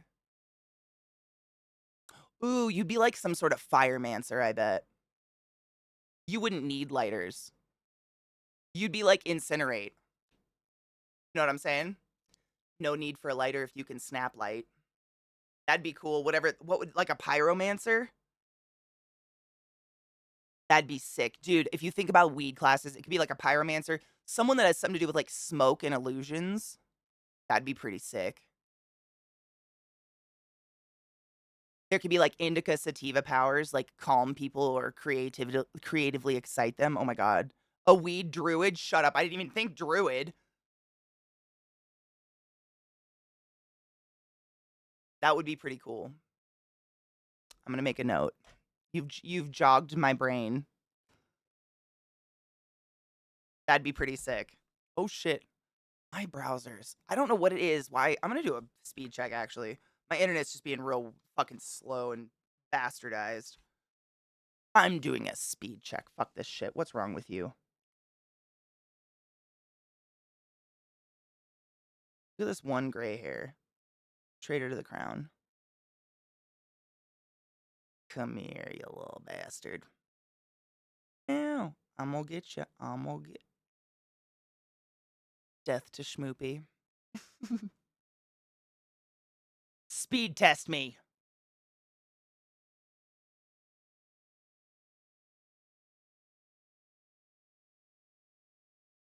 My download is really low. Weird. Why? Nothing's updating, is it? No, Steam's not even open. Huh. I got the videos I already had up. Weird. I don't know. Maybe my internet's just fucked today. Interessante. We hates it. Yeah, it's not the stream. It's just the browsers are just like I'm just spoiled. You know, you open Firefox and it's 1 second. It goes where you want it to be. It's taking like 3 seconds. You know, it's nothing like major. It's just noticeably slower than normal, which makes me think like the internet is being taken. But the upload's great. Upload's fine, which is why stream is okay. But the download for me, like getting my shit, is weird. I am very much an impatient, spoiled bitch. I remember my very first PC I ever built.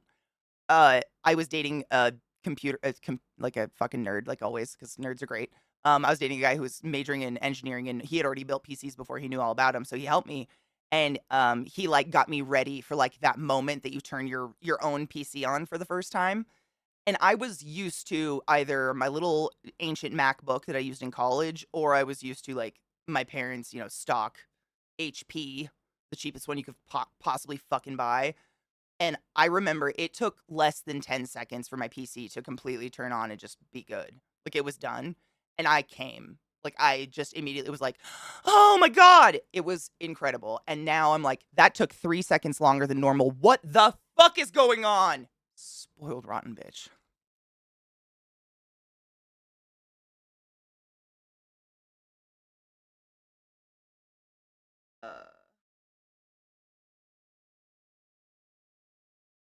I had to write down the weed themed classes are cool. I like those ideas. It was a great, I mean, I remember just thinking like, oh my God, like what am I gonna do? I was so used to, and I'm sure a lot of you experience this as well, like turn the power on my little MacBook from college, go make coffee, take a shower, shit, shave, call my mom. And by the time I was done with all those things, it'd be I could get on the internet now. Like it'd be good. It'd be done up booting up. Booting up, you know what I mean? You know what I mean. Like, I was so used to that. I was like, "Oh, fuck. So you mean when I turn my computer on, I can just fucking use it?" Like, right then? Wow. Mind-blowing. My chair is really it keeps going so far back. Hello, Anubis love. How are you? On E-machines? What's an E-machine? No shit. I have a Toshiba. Toshibas are pretty great though, right? Aren't Toshibas one of those brands that they just kind of last? But daddy, I want the internet now. I want that internet. An acoustic coupler for connecting a phone handset to the modem. What? That is old school shit.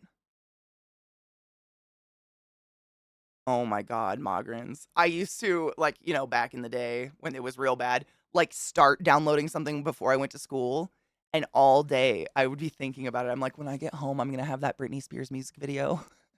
Get home, and it's someone being fucked by a dog, and you're like,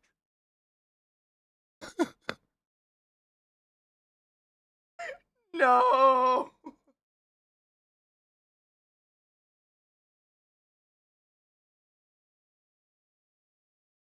So real.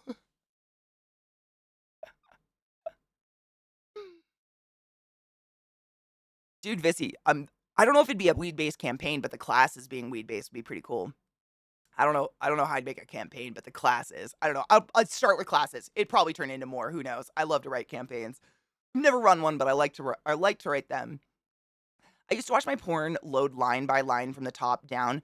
Dude, I used to torrent porn and, come before 10 seconds of it have fucking buffered because you just keep rewinding and watching the same 5 seconds over and over and over because you just can't wait. We've all been there.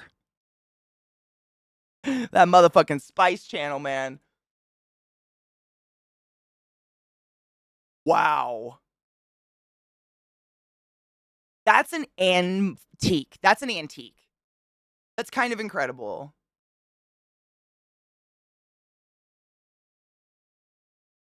Wow.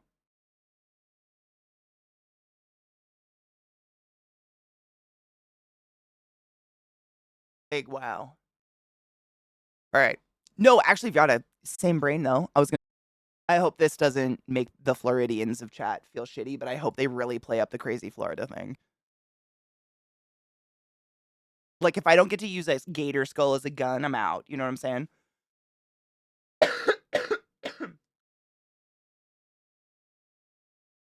Yes, Vissy, have you? It's so beautiful. I was like nostalgia heart palpitations for a lot of it. Oh my god, yeah. We watched it on stream. I think the day it dropped, someone shared it in chat. Like severe like yeah, same, same. And I get so nervous, and I'm sure you're the same. I get so nervous cuz like I mean, these games are like books to me. Like books and games are on the same like level in terms of like how passionate I feel about when I get really into the story and I feel connected to it. And it really feels like they've got some people behind it that know what the fuck is up. I guess maybe I've actually played the game. Work emergency. I hope it's not bad. Be safe.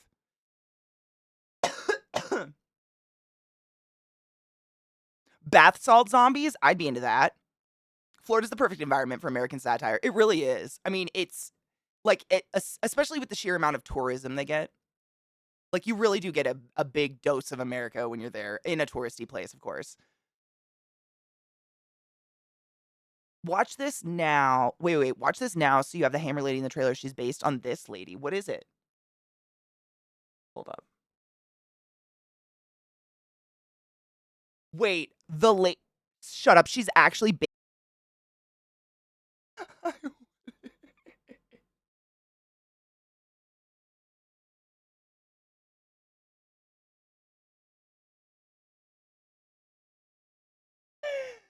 I probably wouldn't squish that cat, but that's just me. Cats are scary.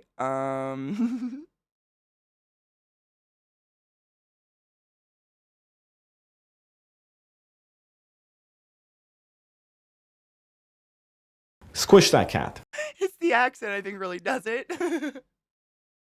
Squish that cat. Also, the bending and the butt thing. That was a lot for me. Cats are scary in a beautiful way. Not scary in like an ew scary way, but like in a I'm gonna respect you and you show me your belly, I ain't going near that shit. I know that. I know that trick. I've seen this movie. I die first. He's so assertive and confident. And I'm gonna be honest, when he sets the cat down and he's like, look, we've just made friends with this cat. The cat looks pissed. The cat doesn't look friendly. What up, Rod? How are you? The cat looks like it's having a bad time.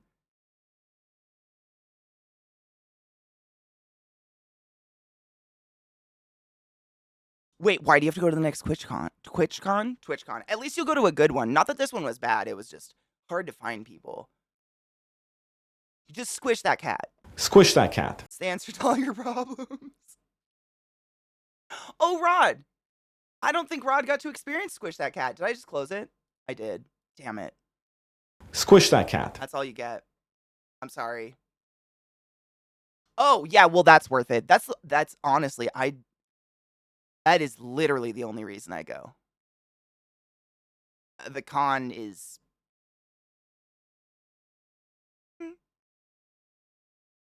They used to have a really dank artist alley, not just people selling stuff, but they would put up different streamers' art. They would like print it on these giant canvases and like display it like a museum.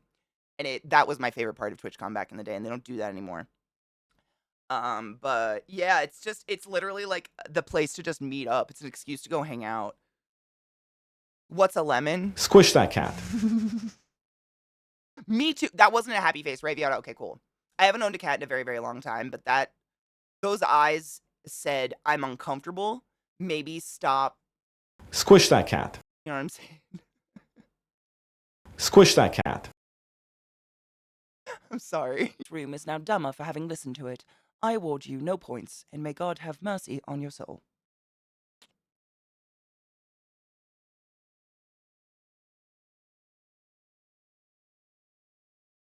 Whoa.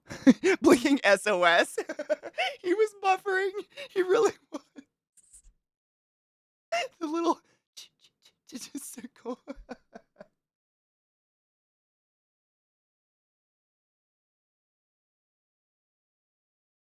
I know. We've all just rolled a 1 for damage. Vicious mockery. Our brains are melting.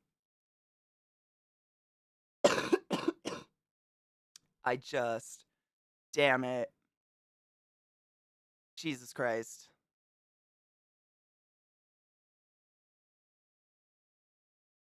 I know, Genova. It's so much worse. He had no idea what to do or what to say, so his first instinct was to say, quote, well, Donald Trump, and it makes me sad too.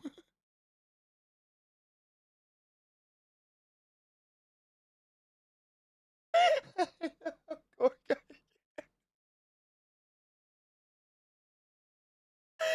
I cannot. Oh God, the face. I'm dead. That is just these faces together. I'm gonna be honest. Wow.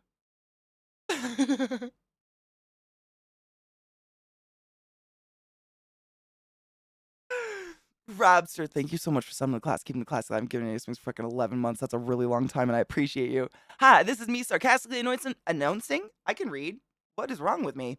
Announcing my run for political office so I can say whatever I want with no repercussions and also get CK $1 billion. Okay, cool. Yep. Well, what are you going to say? I don't know. What's worth $1 billion? He furiously shouted to his wife after that interview to ask her if it was true.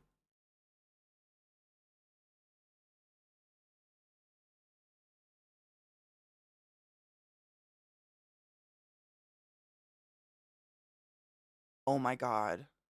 Were Wives of Dumb Husbands the original Google Home?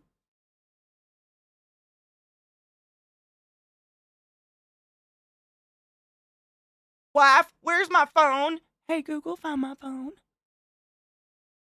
Hey Alexa, please play Despacito. Holy shit!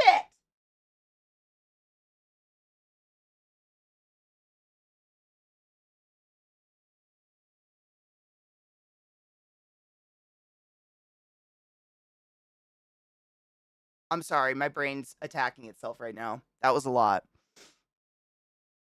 This is why I prefer to be a hermit and talk with you guys. I mean, hard same.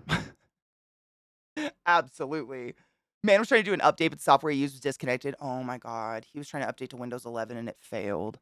That poor motherfucker. I have a lot. You guys gave me links. I'm trying to move them over, but they're not loading, so I just have to give it a minute. It's being a douche. He became he's a real boy. A little boy in real time. Yeah, seriously. It's amazing that these Republicans who don't understand separation of church and state, I think they totally understand it. It's more a case of like, if they just keep repeating a certain rhetoric enough, then it's not real. But they fully know. You know what I mean? It's like being like, hey, you killed that guy. No, I didn't. But you've got the knife in your hand. No, I don't. And it's still in their chest. No, it's not. Like that kind of thing. That's what I think they're fully fucking aware. They can't not be aware. I think it's just you know what I mean? I don't know. Like who the fuck knows? But I have a really hard time thinking they're you know, Maybe. If dementia's as prevalent as I think it is, maybe. That music is so loud, Katie, why? Yeah, it wasn't me. She caught me banging on the sofa. It wasn't me. And she caught me in the bathroom. It wasn't me. Then she caught me on her mom's butt. It wasn't me. Fucking dad on his own nut. It wasn't me. Yeah. Literally, Shaggy taught everyone a lesson for some reason.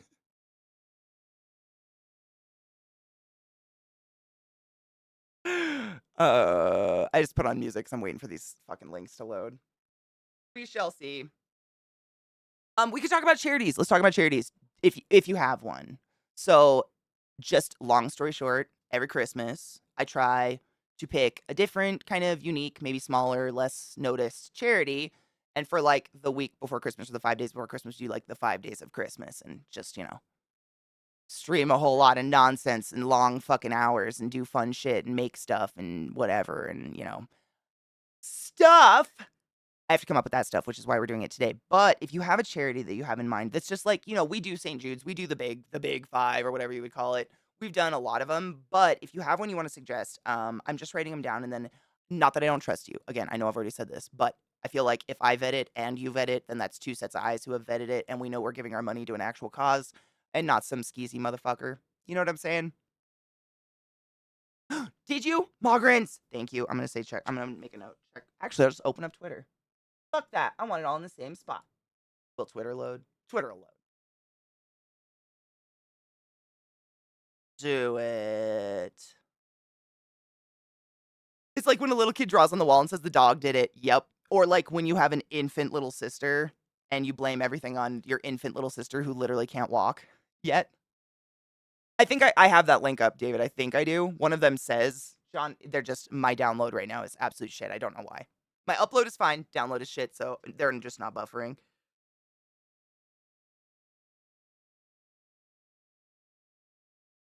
Greasy moisturizers.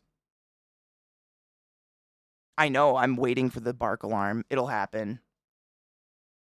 If I ever have to swear in court, I'd like to do it on Captain America #1, as Steve Rogers was a poor, disabled, and son of an immigrant who punched Nazis. That's a better reason than any I've ever heard. That guy doesn't even have the hardware to run Windows 11.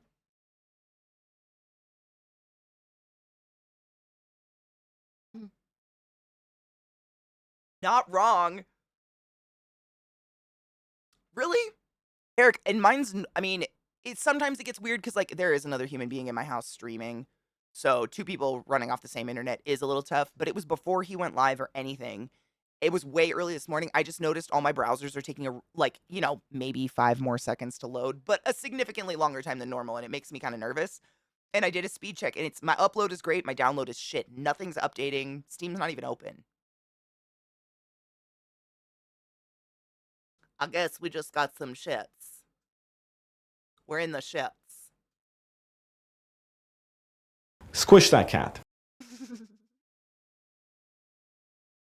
Fucking dad on his own nut. I rhymed quickly. None of it made sense. That's fine. It's fine.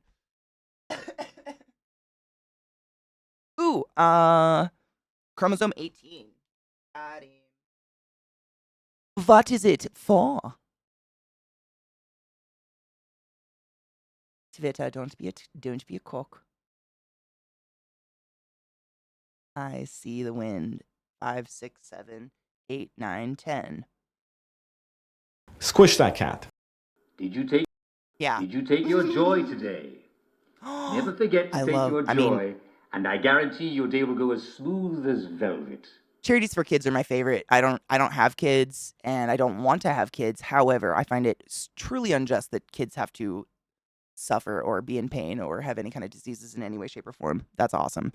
Hold on, I want to write it down right. Chromosome 18. Chromosome.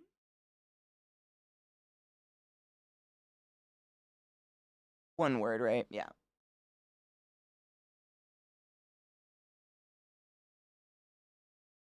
Boom.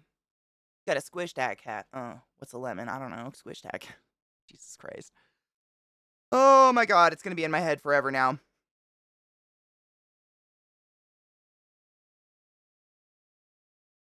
We watched Squish the Cat.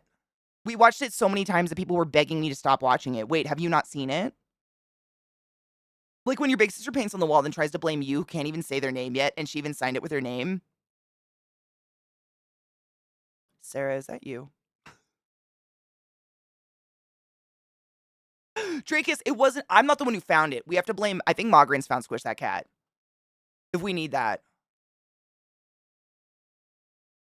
Oh, so is the charity like for a super like? Is it for all sorts of rare genetic horrible things that happen to kids, unfortunately, or is it like one specific? I'm so sorry. I hope your child's okay. That shit sucks. Why are y'all squishing cats? Honestly, we don't know. We don't know. Would you like to see the cat squish? Mogren says cursed us with it once again. We don't know. Viata and I came to the conclusion that maybe it's a bad idea because oh my god, didn't someone say to play this song earlier? I didn't put this on purpose. This is just, we're just on the tits right now. That's weird.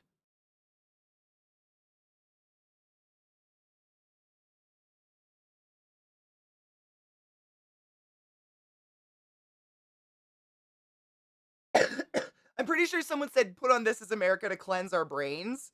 I didn't. This is just on the list. No. I didn't do this on purpose. It's just part of the random playlist. I swear to God. I don't believe in God, but you know what I mean. I swear on my puppies whom I love.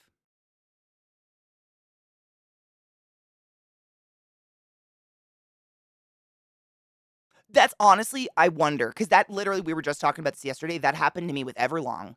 We talked about the song Everlong, and all of a sudden it played, and I hadn't heard it in months. I mean, my list is huge. I just put it on random every day.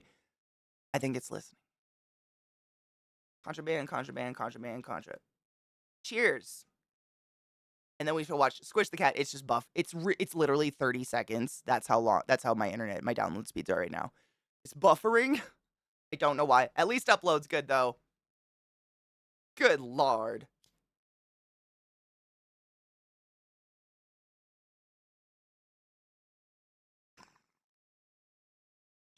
Rocket, that's awesome. It's those with chromosome 18 disorders. I think donations go to research, info, help for families, etc. That's where it should go. Good. That's why I take it really seriously when I do charities and I vet them when it's not like, you know, a big one that everybody's doing that's really world renowned. Because a lot of them love to play up like they've got a really good message. And it's like, for instance, I learned a lot of this when my mom was diagnosed with breast cancer. The, what are they called? The Susan G. Komen, blah, blah, blah, whatever foundation. They give under 3% of what they take in to actual research, prevention, etc. Actually helping people. Under 3% of what they bring in. The rest of it is profit. Disgusting. My mom, when she got breast cancer, they gave her, like, literally, it's like you get a prize for getting breast cancer. She got diagnosed. We went to the doctor's appointment together, and they gave her, like, this, literally a basket that was, like, this big, just mounded with Susan G. Komen shit, and she threw it in the dumpster directly outside the hospital. Yes, I did. Zelda mode's fucking perfect. Just like Zelda. Squish is America. Okay, pause. Sorry. Now here. Why? Squish that cat. That tail means watch out. Thank you, Carrie. That's what I thought. I've always been led to believe that. The dilated eyes, the ears flicking around. I mean, if your cat doesn't look like this, it's probably trying to kill something. I think.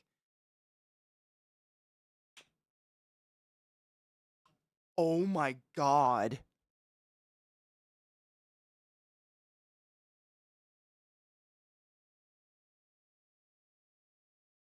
Holy shit. Bam doesn't look good. Bam looks real bad. Wow. Wow. Oh, that's sad. Bam is not okay. Oh god, he's gone off the. Yeah. Has he looked worse? Fuck, dude. Link, squish that cat? Yes, I can.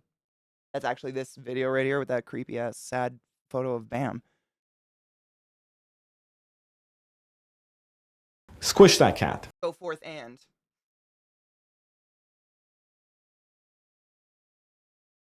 It seriously, Viata, you're not wrong. He's actually gonna be at a tattoo convention. Oh my god, Vissy. Like, no shit, if you're going, seriously be safe. He's actually kind of off his rocker. Like, I don't know. He claims he's been diagnosed with all these different things, and he's been on and off and on and off a bunch of different meds and pills and whatnot. But at like recently, he was creating his own language and deciphering it with Uber drivers and like making a codex. Like he's kind of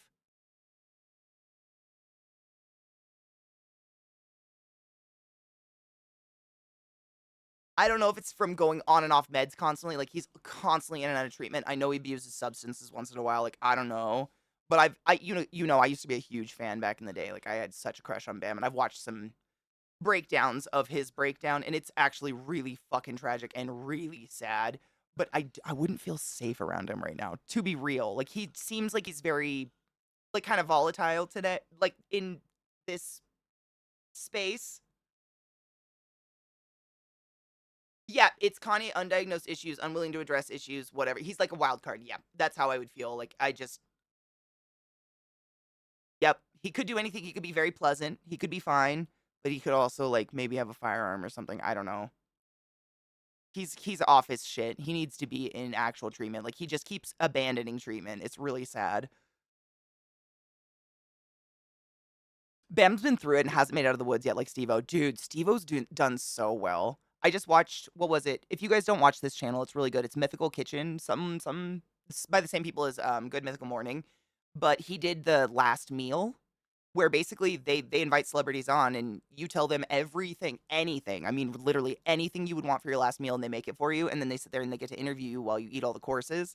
And it was really inspiring listening to him talk about just the nonsense and the fuckery of his life and cleaning it up and all this stuff. It was really cool. Like Steve-O's really come a really fucking long way from being as bad, if not worse.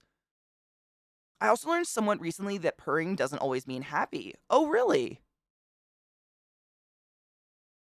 What is purring? What does it mean? I have honestly never thought about it. No shit. I made him in Phoenixville, PA. Phoenixville, PA one year, and he was a complete dick. Really? Was that like in his younger years when he was still super popular? Because I've listened to some podcasts and just some people like breaking down like what's actually going on with him. Because I wish for him the best. He has he has children, if not a child at least, that deserves to have a dad. Like no one in his family deserves what he's done. Like it's crazy. He's really gone off his rocker. So I do kind of follow him. And just I hope he improve. Like I hope he gets better. You know what I mean? Or wants to. But like from everything I have watched and listened to in terms of Bam and Jackass and all these other people, he's been a self-centered, spoiled little bitch from day one. And it's like this is the result of just like a child that has quite literally never been told no. Ever. Not that it justifies literally anything. It's just it is crazy. Because I remember watching him when I was a kid and thinking, like, they must all be in on it, right?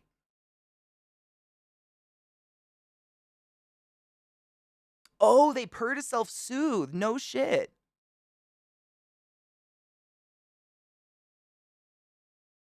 Yeah, when the other Jackass people do multiple interventions, yeah, it's time. Yeah. It's sad to hear Steve-O talk about Bam. I know. Steve-O has actually, I think, I've seen it. I think I've like watched clips and shit of Steve-O's podcast where they've tried to reach out and personally like hold Bam's hand and help him, and they're at that point where they have to let him hit rock bottom. And that is so sad. I've been there. I'm sure a lot of us have been there with a certain friend or someone in our life who we deeply, deeply care about. But it gets to a point where you literally cannot help someone if they don't want help or if they're not willing to accept help. And there's only so far you can do before you are about to lose your own humanity. And you got to just, I'm done. And you have to let them hit that point that everything's so bad they're willing to accept help. It sucks. It's the worst thing in the world. But unfortunately, I don't know. There's personality types out there that for some reason have to hit rock bottom. And I don't know why or what causes that. And it's terrible. I agree, Genova. I cannot fathom watching someone who I grew to love and care about so deeply just self-destruct on such a wild level like that and not be able to do anything. Like he's got so much money, so many resources and shit. He can just leave the country. Like that's basically what he does is every time he goes into treatment, he kicks himself out, or he checks himself out a couple days later and goes to like Helsinki or something and goes on a bender because he just can. And sometimes it's like, fuck, dude, it sucks. Like a phoenix, you have to crash and burn before you can rise. That is such a nice, I love that actually. That's such a better way of thinking about it because it is the same idea. I hate it. I've had to with a sibling and with a friend. Like you just get to that point where like physically, emotionally, there's nothing I can do anymore. And like I I've offered everything in the world and you reject it, so it's like I have to watch the crash and burn and like I'm here for you when you crash and burn, but like it's like you have to watch it and you hope to fuck they don't die. It's the worst in the world and it's like what the fuck do you I mean it's a huge lesson in just like you have zero control over literally anything. Anything. All you can do there is all you can do is be there, you know? What? Purring speeds up wound healing? It can be self-soothing mechanism if they're stressed sometimes too. That's amazing. Cats purr to comfort themselves, or when they're happy, or when they're comforting their human, or comforting their kittens. Oh, cute. Yeah, it is. It's fucking sad. It seems Bam has crashed multiple times. Like he's on this kind of this shit. And it seems like every time he wants to get better, it's for his kid. And then he goes crazy again. I don't know what's happening. Oh, Barry. No, Barry, you didn't fall over. You made it out of the woods. But unfortunately, the second you hit the field, the moment Big Titty Fairy came out to escort Volticon into the woods for nefarious activities, a bird shit in your eyes. You saw nothing. You live in just a world of strange blurs and the cawing of vultures circling your flailing body.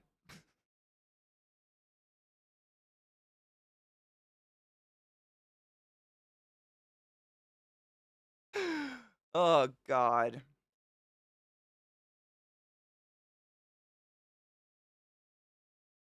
Dude, JJ, and that's the thing, everybody has slip-ups. Like, I think having a support group for that kind of thing is really important, don't you think? Like, when cats purr on me, I feel like I'm being healed. Like, I remember the last time I was around cats, like, in any extended period of time was when I was hanging out with Amelia. Her cats, one of them chose me, I swear to God. Every time I laid down on a couch, she would just crawl up and curl up right in, like, the divot of my stomach and just tuck her little Pete's under, and that was where she lived. And I was like, well, I die here. I'm gonna piss on your couch. Like, I don't care. I'm never leaving. Because the purring was so soothing. It is. It's good vibrations. Oh my God, it is, though. It is. I know. It's like you look at Bam's current appearance. You don't have to know what he did look like to know that he's in trouble and he's sick or something. Yeah. Like this last month, I struggle this time of year and I live alone. So I went and have been staying with my family for now. I've got a whole other house, but I know I can't be alone this time of year. And that's good on you for realizing that. Oh, Rod. Rod tries to get up in the mud, falls, and impales his butt on a stick. He's having a great time, but everybody's questioning his sanity. Dude was on the run from the cops earlier this year for fighting his brother. Yeah, they kept trying to help him, but nothing has worked. I hope he finds something. That's me too. I hope. It just keeps seeming like he doesn't want help yet, and I don't know what point for him personally he will finally accept all of the help around him. You know what I mean? Oh, lucky number 11. You almost made it out of the woods, but you fell over laughing at Rod on the stick. And now you're in the mud. And it's your own fault. Congratulations.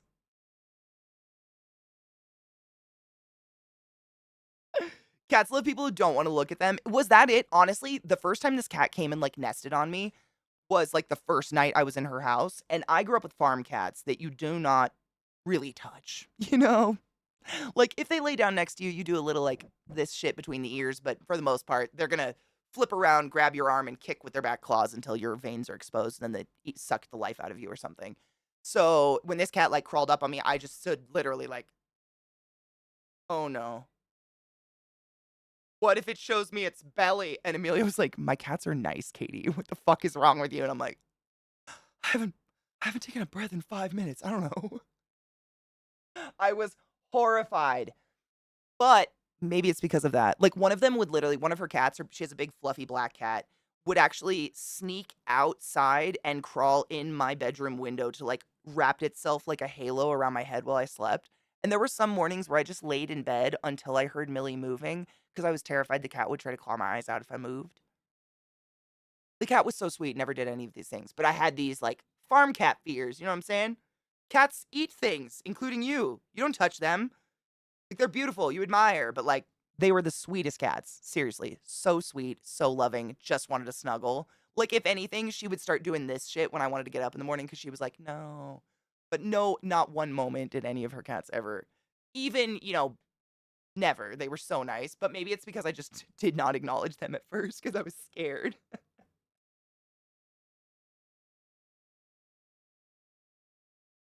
Which is terrible. Bam needs DDP. Oh my god, can you imagine? I wonder. I bet he's reached out, to be honest. DDP. Cats often go for items you use most to get attention. Would be bad if the item vibrates. Or hilarious? Oh my god, Migrants, that's so precious, though. One of my cats are stupid babies, always asked to pick up and be carried. That's so cute, though. She is. Oh, she's 100% a cat. She walks like a cat. I don't even know how to explain that. She walks like a cat. She is. 100%. Yes, she is. But her cats were, I mean, they maybe I'm a cat. I don't know. They were wonderful. They were so nice. Like, her cats gave me, like, faith in cats again. No shit. I'm not exaggerating. I was petrified, like a cat hater, like a dog person. Now I'm like, I love cats and dogs. And that was because of Millie's cats. They taught me cats can be nice. They're not always just like rabid killers in the barn. You know what I'm saying? I remember when I went to a friend's house, they had a new dog. I started playing a bit of tug of war with them and we were having a blast. I noticed the parents were watching me. After we left, I found out they never roughhoused with their dog before.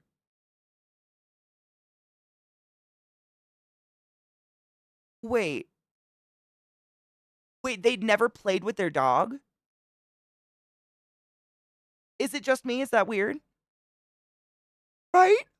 I literally got the lump in my throat. Oh my god.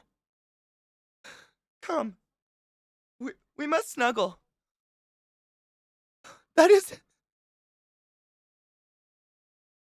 I mean, roughhousing is one thing, like, when Zach took his back out the other day, that's some roughhousing that, I don't approve of in the house because he could have fallen over on a spider enclosure or something, like, really shattered glass. But, like, playing tug-of-war with your dog on the like, playing with your dog. Poor poor babies. Yeah, like, probably fetch, but maybe not energetic stuff. I would hope they at least do that. Tug of war isn't good for the teeth and it is good to let them win most times. Oh, 100%. I mean, I would think that's if you have a dog that's a big dog, it's probably common. You can't assume common sense. I learned that as a kid. I was just taught that. I did dog 4-H. But if you play tug of war with a dog, don't pull. Just let them pull. That's the key. Because you can yank their teefies out. You just hold it. She thinks I have something. She's like, "Are we tug of warring?" I don't have it. She thought I had her rope toy. That was so cute. It's outside, baby girl. I think it's outside. We play tug of war, but yeah, you just let them bite it and then they can play, but like never that. Ew. Oh god, they're precious like canines and shit can get stuck in the rope. These ones, and then they pull out. Oh, my baby. That'd be so sad. Squish that cat. You just look at the friend we're making. She loves it. My dogs they're kind of masculine. They like to be mauled. You squish that baby. You like a good squish? Yeah, they love a good squish. Dogs are so different. I don't know if cats would take it, but I don't know. Maybe. Shit. Oh, they were nervous you were gonna get bit? I wonder if they've had a bad experience with a dog or something. I've known some people like that where like they've had a experience with a dog that didn't necessarily make it so they don't like dogs anymore, but the relationship what they have with their dog is just that of roommates. Like their dog sits in a corner in a bed, they do their thing, and they don't really interact at all. And I've noticed it's because they're real scared to get close to them because they've had something like that, or maybe really new dog owners too. Yeah, if you just don't know. Oh, there's another one under my desk. Yes, mother, the rope toy. Must I explain tuberculosis of 1805 once again? After moving to Spain, my friends are taking care of my friends are taking care of Strummer. He's 19 and I worry about him. A crazy cat lady has been trying to help, but she has no specialty background and called my vet an idiot? Wait, what? Okay, maybe let's not talk about other people's pets. Like, she's just commenting on your cat and calling your vet an idiot. She sounds maybe like she's gonna have some hammers and hit your car or something. Maybe stay away from that person. You're so sweet. You need to go potty?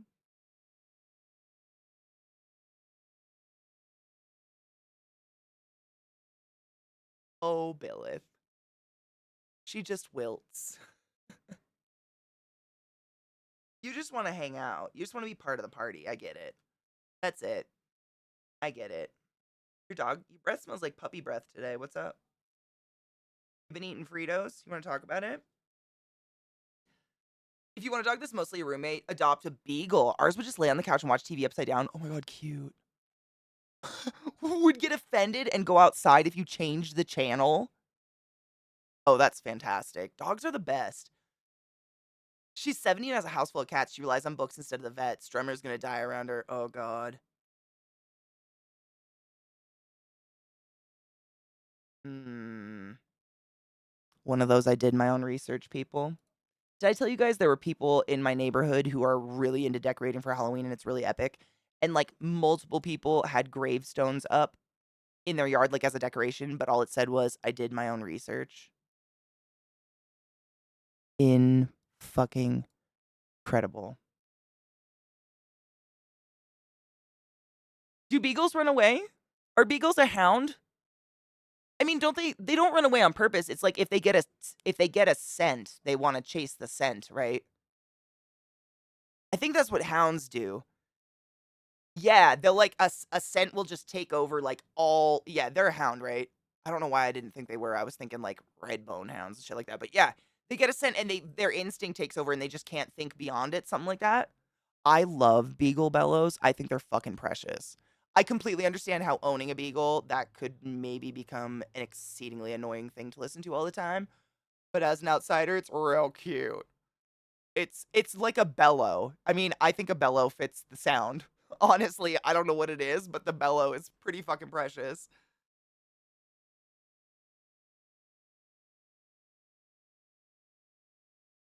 Did you give up? Can't tell if they need to go to the bathroom or not. I hate this internet today. It's being such a fuck ass. Just being a fuck ass. I don't know. I don't know. I don't have answers. I think they do. I haven't seen them used as like drug sniffer dogs, but I've seen beagles used for or utilized or whatever, trained to like find bodies in wreckage. I don't know how to put that. Probably because they have a pretty crazy good nose, right? No, Twitter. It's not that it's not. It loads and then I can't scroll it, and every time I try to scroll it, it reloads. It's just being a douche. It's just me. It's my download rate. It's like trying to update with new notifications as I scroll it, I think.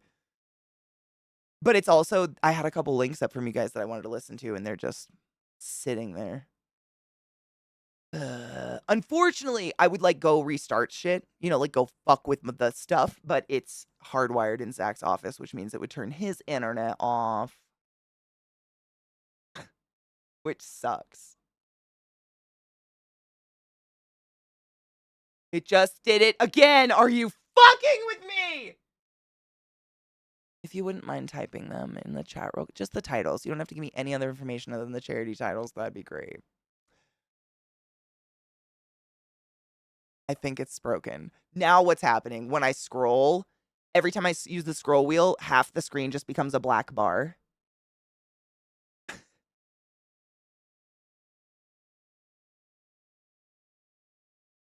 I hate this.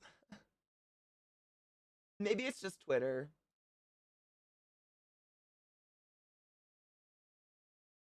I'll put that in the queue, Honeybean.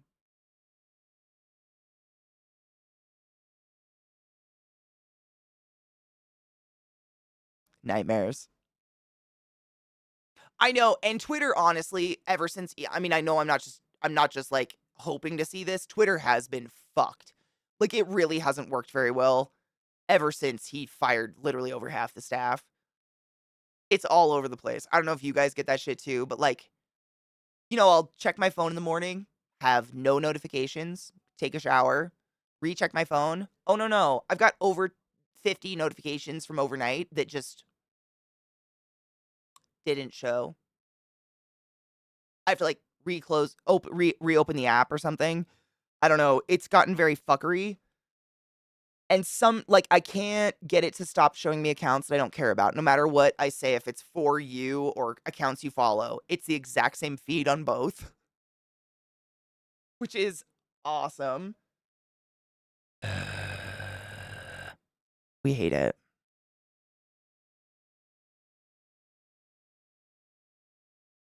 Twitter's all ads and bullshit now. I don't get any ads. I just want Twitter to like work the way, like the bare minimum. You know what I mean? Like if I get a DM, just tell me. And then when I open my DMs, like let me open that said DM. Like don't delete it when I open it. Because sometimes I'll go to open a DM and it's just empty. And I've actually messaged this person back and forth multiple times for like 8 years or something. It's just gone. Those are my favorites. Love those moments. Hi, Saber. I hope you're doing well, Honeybean. Cass, isn't it crazy? I mean, when you really think about it, like that little blue bird and the word Twitter was like established in our world. It was recognizable by almost fucking anybody. People who don't use Twitter recognize what the fuck it was. Like one of the Jimmy people from the night shows had like an entire skit based around it. Like it's I read books that have been written in modern day and they mention Twitter. Like it's a thing that was so pervasive and someone takes it and just like wild.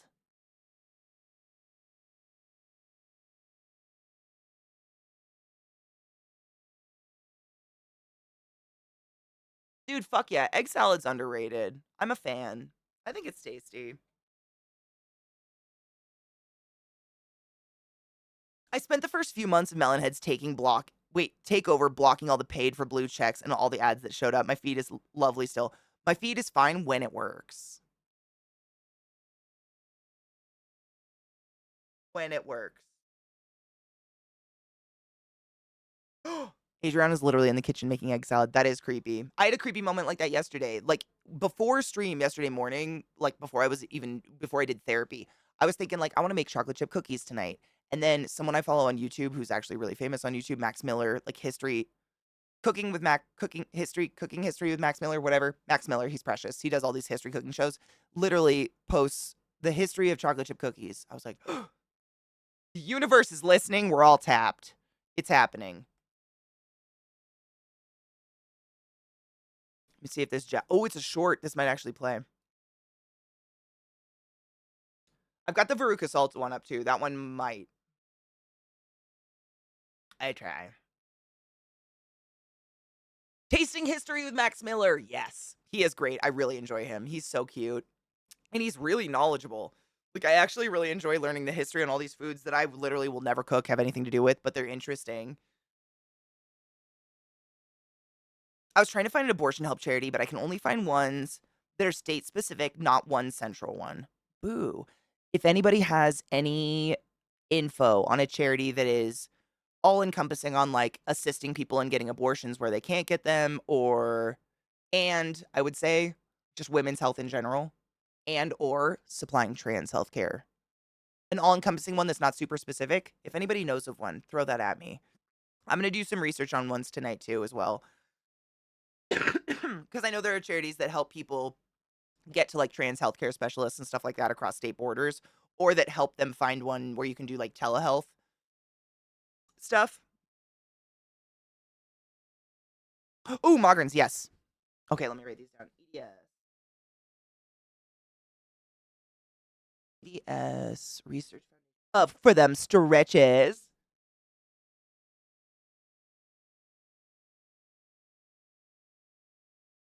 I feel like I'm part of this research foundation in my newfound discovery of myself being stretchy.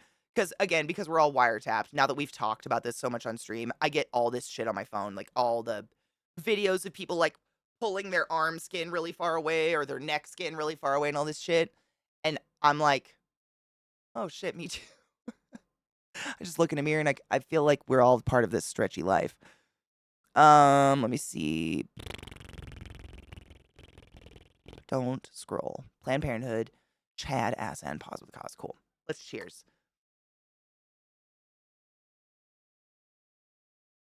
100% Viata. Yep. And I was thinking mental health too, but the most prevalent one I found for like mental health is, I believe it's called the Trevor Project, that helps assistance to disadvantaged youth who want to unalive themselves and stuff. We've done one for we've done a charity for them, but it's like the one every time I Google it and try to find something similar, that's the one that just keeps coming up over and over, which I wouldn't mind doing, but I try to find something unique.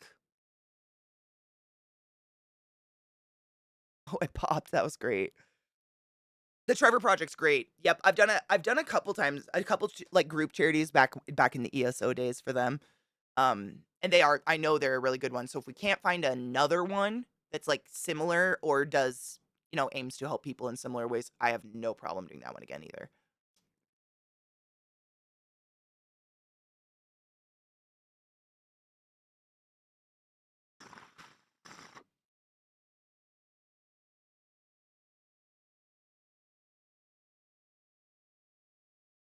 Yeah, I like the idea of helping trans kids, especially. I feel like there's just a disproportionate amount of homeless people right now that are homeless because their parents kick them out because they love someone their parents don't approve of and or they don't feel right in their body. And it's just like big fucking wows on that one. You know what I'm saying? Like pukey wows, not good wows. I write these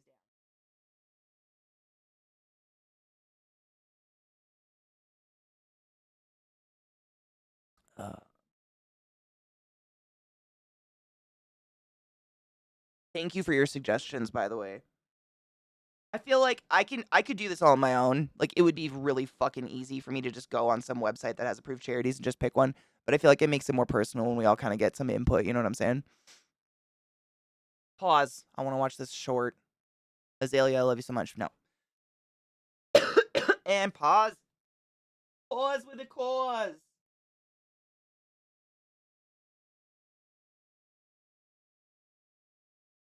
I almost wrote couscous. Why? Brains are stupid. Maybe the charity that you and Glam were doing when I found you. Oh my god, it might have been. Yep, it might have been.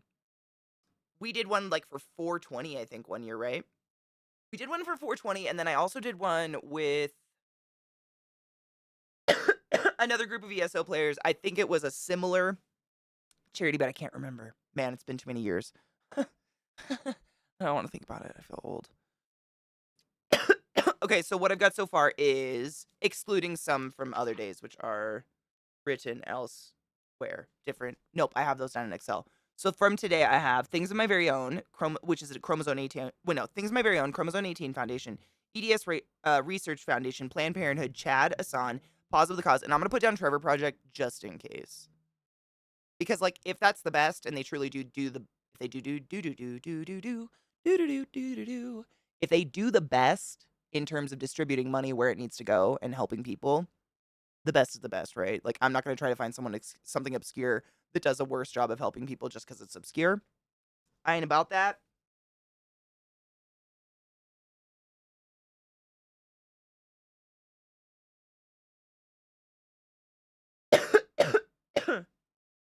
Ooh. To write love on her arms. I've heard of that one. We have never raised money for that one before, though. Thank you. I forgot. I've forgotten about it. To write love on her arms. Fucking good brain.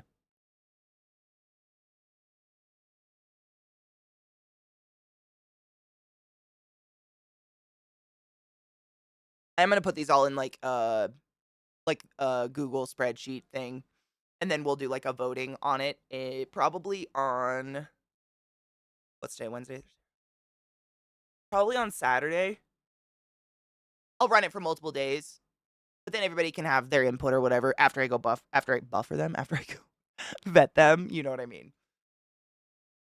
And exactly, Rod. That's what I was saying. Like, I keep saying, like, I want your guys' suggestions so I can go vet them, and that doesn't mean I don't trust you or that I don't trust your suggestions. It's just like I couldn't live with myself if we all threw a bunch of money towards something that was fake or a scam or something like that. And I just feel so much better knowing there were two eyes that vetted it. Two separate people did their own fucking like, yeah, this is legit. This is a good cause. Just feels better that way. Yeah, there's so much scam out there when it comes to nonprofit. It's really fucking sad. Oh shit, is that for Maui? Ooh, Trans Lifeline.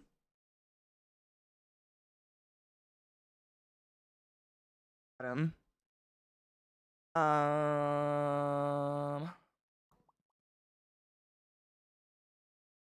the Hawaii Community Foundation. I'm gonna save the link, but I want to write it down just so everything's in the same place. That is for the that's a good idea.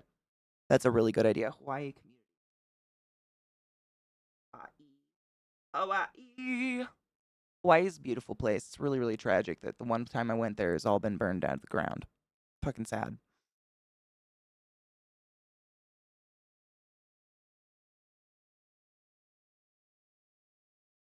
I hope those people find some level of relief, because Jesus Christ.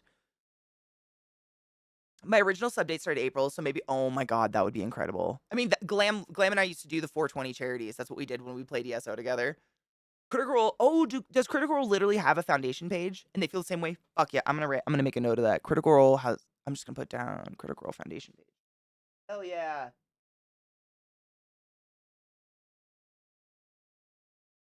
Good for them.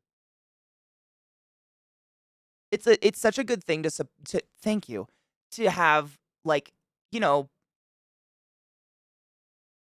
how do I say this? A place where it's like I feel safe looking at the charities there and feel safe guiding other people towards putting money towards those things, because it's already been pre-vetted by a bunch of different people that are way bigger than me and have a lot more at stake if they fuck up. Like, I fuck up and it would morally destroy me. They fuck up and it would like financially destroy themselves. It's just nice to have that kind of a resource. That's fucking awesome. Hell yeah, thank you. Yeah. Mental notes. Mental notes. He's a very funny, gentle soul, though. Let's be real. It's like getting a second opinion about medical issues. It's not that we don't believe you, but it's best to have multiple inputs. Literally, exactly. Because there's no harm in it. There's no harm in taking in multiple inputs ever. It just makes sure, because like there's quite literally a food crisis, housing crisis, etc. Like the world is in a crisis right now. Excuse me, in terms of finances, their life being bombed for their religious beliefs and or cultural, just whatever. It's disgusting. Like, least we can do, least we can do. Ooh, thank you, Vex. Fuck yes. I wanted to grab that link and save it, and it didn't open up over here. Fucking Cox. Fucking Cox. I hope someday I'll be able to see Hawaii. I refuse to go until they stop limiting native water usage to cater to tourists. Oh, 100%. It's pretty disgusting the way they're treating the natives right now. It is quite a fucking beautiful place, though. Like, damn. It's crazy. Like, I went in August, I believe. Way back in the day, but it was during August, which is like shark season, I guess, which is a little nerve-wracking. But for as touristy as it is, especially when I was on Maui, which again has burnt a lot of it and it's really, really sad. But there's so much of the island that is secluded, I guess. It's so far away from the touristy side of the island, i.e. Lahaina, that you can find 50 beaches that you can just sit on all by yourself and read a book, and they're shaded by a bunch of palm trees, and like you could reach 5 feet this way and grab like a fucking mango off of a bush or something and eat it. Like, it's kind of magical. It truly is. It's beautiful out there. I mean, the amount of like quiet I found, I was kind of astounded by. Just because of the sheer amount of tourism, I really thought it would be just in general a louder space. And it was quiet. Like, there's just waves. That's all I remember, is just listening to waves. I grew up in a pretty liberal country with two parents who had both had masters in biology. I never understood why people can't just be nice and mind their business. I feel the same. I don't know. I try to reason myself with it. I can't come up with anything other than they either have so much bullshit in their own life that the only way they can like wake up every day and continue is to ignore it and just like hate something else or project it, or nothing has ever happened to them ever. They have nothing going on in their life, so they make other people's business their business. I don't know. It's so weird. Or they have nefarious reasons. You know what I'm saying? Right? I went to Lahaina, I think in like 2008. We stayed in Kihei though. We stayed in like it was someone's condo. We rented someone's condo for the week or like 2 weeks or whatever. And it was fucking gorgeous. Did you do the road to Hana? The whole circle? It's like a 5-hour drive because I think I've talked about this before probably because I think it's a really big bitch move, but Oprah owns the middle of Maui. Like just owns the middle and won't let anyone build a road through her garden that she supplies organic produce to the state lower 48 with. So in order to get from one side of the island to the other, which should take maybe an hour, it takes 5 because of Oprah. You get a road trip and you get a road trip and you get a ding in your windshield. Oh no shit, my husband and his first wife lived in Hawaii for a bit. Their son was born there. I want to see it so bad. It's gorgeous. I mean, there's probably other places in the world, honestly, where you can get kind of the same feeling. I don't know, but they've got to be out there. But Hawaii, I mean, what America did to acquire Hawaii is fucked up. We all know that though. It is fucked. Which one's the big? Is the Big Island Kauai or just Hawaii? I've only been to Maui. I don't know a ton about Hawaii, especially for living on the West Coast. I probably should know more. I really don't. Yeah, she was a great teacher. Don't get me wrong. Both my sister and I were taught by her. She was incredible. But straight out of school and very much like this is the way it is. This is how it's done. This is when you will practice. This is what you will practice. This is what you will do. We will do adjudications, blah, blah, blah, blah, blah, blah, blah. Even though she like treated every student like you were going to go on to be a grand pianist one day, which is probably a way of teaching that makes you a good pianist. But like also it's, you know, my mom just thought it was important that we knew how to play music. She was like, learning how to read music is a good idea. And if you're not going to be in band, you should do something. That was the only reason we were in it. We had no grandiose ideas of becoming great pianists any day, but like it was just for funsies. And honestly, I like that. Like, there are some songs, like fucking Moonlight Sonata, that are just burned into me because of something like adjudications or something like that. Where if I'm in a hotel and I see a piano, I can sit down and whip it out. That's kind of fun. I won't do it in front of people, but I'll do it for myself because I don't have a piano. But I need to find that chord for my keyboard. Dude, you can do that. That's honestly, I would say a good over 50% of my community just lurks to listen because they're not chatting. They must. They must be, I don't know. There must be something happening that's mildly interesting. Music is intrinsically linked to language. It was there before we made words. First, we made tones. I love it. I was thinking about that so recently and I don't know why. But I was thinking about like who the fuck was the first person to like make a beat on a rock? Just be like, oh, yeah. Turn it off, Willard. Whatever. You know what I'm saying? Yeah, it's kind of very interesting.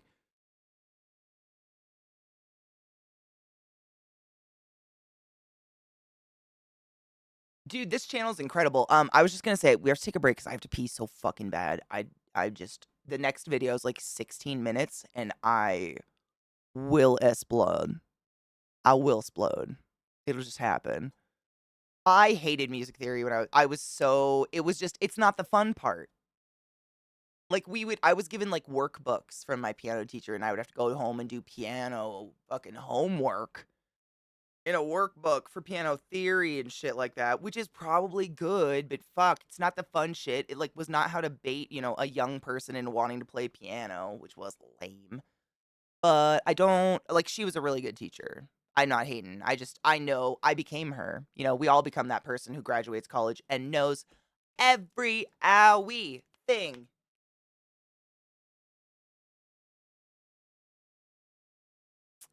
I'm gonna go scream into the universe real quick. Take a break, stretch your dicks. Get some water, load a bowl, do what you need to do. I'll be right back. God, why? Already? My boy has the runs. That's all I was gonna say. I love Sam Smith too. That was the farts we were smelling. He's got bad poops. I know. My poor boy. He was struggle pooping. I apologize. I feel like it's like having kids. It's like, sorry, I had to clean a messy diaper. So to shorten it best I can, last time this year, my husband got COVID and it turned into bilateral pneumonia. He nearly died. Jesus Christ. It was awful. Is that really? No, it's so super loud for me, not you. This year the entire store is fucking sick with COVID and nobody's taking it serious. Of fucking course, don't go. I mean, if you can afford not to go, I would not advise it. That shit. I mean, you saw it. You saw what it can do. It is terrible. I don't like using myself as an example because it's personal experience. You can't generalize most of the time, obviously. But like, I am a healthy person, as like average, I would say, pretty healthy, exercise and whatnot, and I'm fully vaxxed, and that shit spanked my ass. Viata still has symptoms. A year later. Like, shit is so fucking nasty. I still wonder, like, what would have happened if I wasn't vaxxed, you know? Like, that shit is it's not to be fucked with. If I understand, it's so terrible to think about, like, you can't, like, you might lose your job, but, like, fuck, dude, your life. I refuse to come in. I'm fighting for an LOA, which my store won't give me. So screw them. I got in with my therapist yesterday. I'm going to try and see if he'll let me take a leave of absence until the store is no longer rampant with COVID. I mean, good for you for valuing your fucking life. They're allowed to go in testing positive. They're not sent home.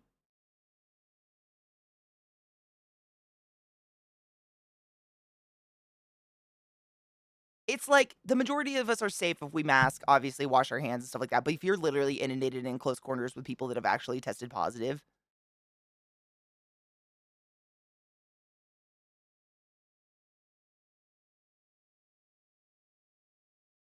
Hub still has globus. My sinuses have never completely emptied, and we're both frequently short of breath for no reason. Yeah.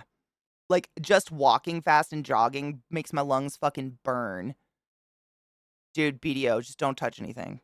I think I got it because I touched shit. An idiot. Because I was good. Wow. My HR says COVID policy was lifted in June, so yeah, they can come in testing positive. That's nice. That's nice. It's like a biological fucking weapon. Yeah, the COVID policy, that's exactly, like, that is such a head palm. That is hand palm. That is not what it means. COVID policy being lifted does not mean let's just be COVID now. That is not what that means. And that's the fucked up part. The fact that people are coming in because they're afraid of losing their jobs. You shouldn't be afraid to lose your job when you have a potentially deadly fucking infection. The thick phlegm, and that's me, like, it's, I, I feel like my sinuses are always shitty, but man, the mucus is just out of control, dude. I hawk up so much shit still. At least I don't feel shitty anymore, thank fuck. Wow, that is so sad. I feel bad for those people that have to go to work. I mean, I get it. Like, it's just, I mean, that used to happen. It's disgusting, but it used to happen long before COVID. It was happening all the time, at least at hospitals. You'd call in, hey, I have a fever. Can you work? Can you wear a mask and work? I guess. Like, they just needed a body as long as you wore a mask and you weren't, like, horrifically contagious. Come in unless you're dying. Thank you, Pat. Yeah. COVID was the only reason people could call in with a fever and not be questioned anymore. Because you're a biological weapon. Like, you could kill people with COVID, but anything else, it was like, we just want you. We need you here. And they would occasionally try to shuffle people around. Like, if I had a bad cold, they wouldn't put me in the surgical unit. They'd try to put me somewhere where I wasn't around, like, people with open wounds to cough into or whatever. But half the time, they could not. And I mean, it's just like, I mean, I don't know how it was at your hospital, Pat, but the last hospital I worked at, if you called in sick, the first 3 days that you were sick and didn't show up to work, they actually took out of your vacation. You had to be sick over 3 shifts for them to actually tap into your sick time. Like, who the fuck? You only work 3 days a week. It was some shit. See, and I talk about that a lot. Every hospital I worked at on the West Coast, unionized. East Coast, no unions. So we had no protections when it came to that stuff at all. Yep, yet the second your child has a fever at daycare or school, they make you come get them because they don't care about the kid, they care about getting sued. I think that's what that is. If other kids get sick, then they get in trouble, you know? We once had to put a coworker on a stretcher because they forced her to come in, but she ended up with a bolus and antibiotics. Literally, no shit, same. I worked at a tiny ass little community hospital when I was in northern Seattle ish area way back in the day. And one of my coworkers, I fuck you not, had cat scratch fever. And they had her come to work. Like, she had taken in a stray cat and it chewed the fuck out of her arm. And she came in and her arm looked like if you touched it, it would pop. Her forearm was so swollen. And on top of that, she fucking had C. diff. I can't make this up. It's so crazy. That it's too much. Like, no one would write that. It's a bad story. I know. Oh shit, no fucking puns intended. And it was like, we were all sitting there, like, dividing the shifts, or dividing patients, like, where the fuck do you want us to put her? We just had her sit in the unit and do the charting and shit for everybody. We were like, there's no fucking way. She's not going near a patient. Not one patient is safe around that. Are you kidding me? If you don't know what C. diff is, it's basically when you shit water out of your ass till you die. It's horrific. And the smell is undeniable. Oh my God. Literally, dude, Pat, the surgical ICU that I worked in when I worked at Hopkins, it was kind of like a figure eight. There was like a round of rooms and then like the nurse's station in the middle and then a round of rooms. And if we didn't have a lot of patients, we would try to shift all the patients to one side of the unit so we could all be at the same nurse's stations, kind of be together, be able to help each other, not be running miles to the other side. But the only exception, you are the only exception, was C. diff, because you smell like fucking death. It was so sad, but like, because half the lights are like motion activated at nighttime. So there'd be like half of the figure eight would be all lit up, and that's where all the other patients are. And then one patient at the other end with one nurse at the other end of the unit. And every once in a while, you just see a light flicker because they'd like move. But the smell, holy fucking no way. The smell is unreal. On a scale of 1 to 10, how do you feel? 17. Listen to my last night. I had C. diff. Oh, shit. I had a C. diff patient. The fucking day shift staff never flushed the toilet.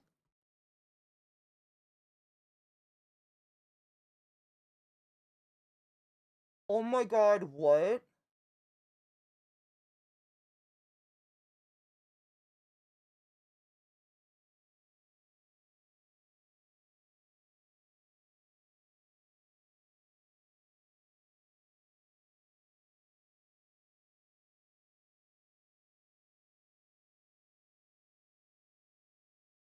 That's a smell. Damn. And like, imagine you and I are relatively used to those smells, although you never get used to those smells. Like, you gag no matter what, but you get accustomed to it. That poor patient, whom is not. Oh my God. Yeah, C. diff is a full gown, mask, gloves, everything. If your patient has C. diff, because it's just so fucking communicable. It's ridiculously contagious. And like I said, like, in my personal experience, not to be super gross or like oversharey, but there is no way to contain a butthole that is experiencing C. diff. I don't care what kind of massive super glue Flexicil you got going on. It's going to be at least a Q2 bed change.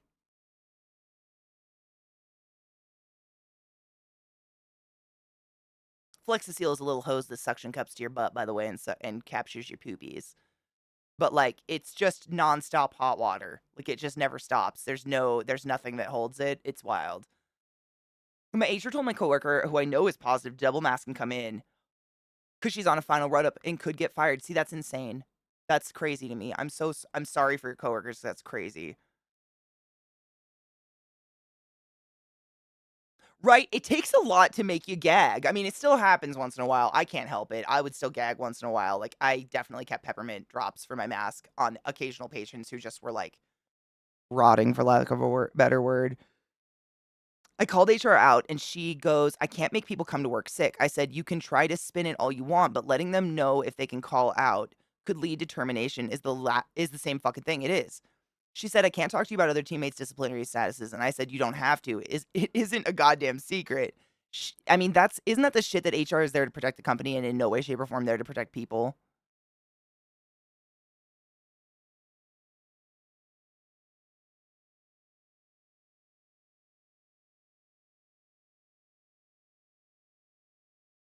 I'm always worried when I have a stomach bug. I'd have to go to the ER. How do I go to the ER while puking? You bring a puke bag and just puke. It's gnarly, but I mean, if you like got so sick that, an ambulance came to get you, we have puke bags that are, self-containing. It kind of looks like a condom, honestly, like a giant condom. It's like a ring, and then you shove your hand and like the plastic bag kind of like expands and you just put it in like, and it's, a puke bag. At least that's the ones we had at my hospital. But no shit, that happens a lot. My hospital tried to get me into an HR meeting because at the start of COVID, I called work saying my girlfriend got COVID. I'm feeling like shit, probably got COVID. They did a rapid test, was negative, so forced me to come in. Then they tried to blame me because next day I was positive to having brought COVID into the building. Fuck yourselves.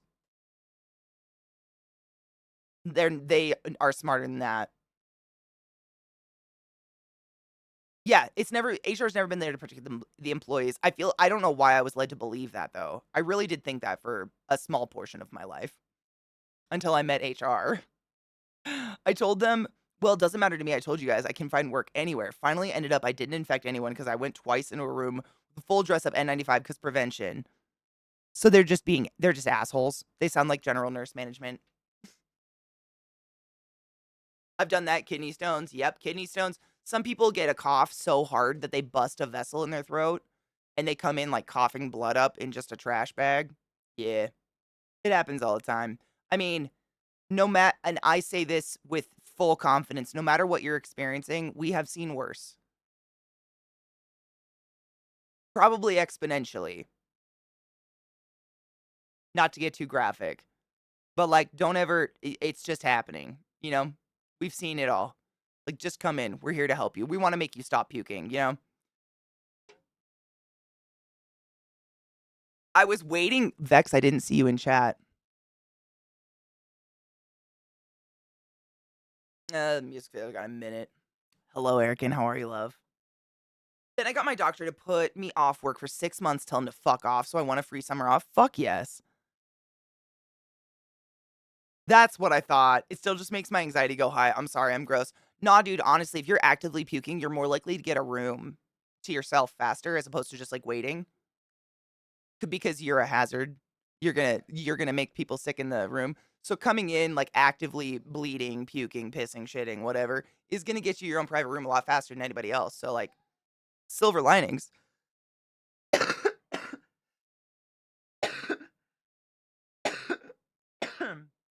I feel like I was gonna sneeze and cough at the same time. Whoa.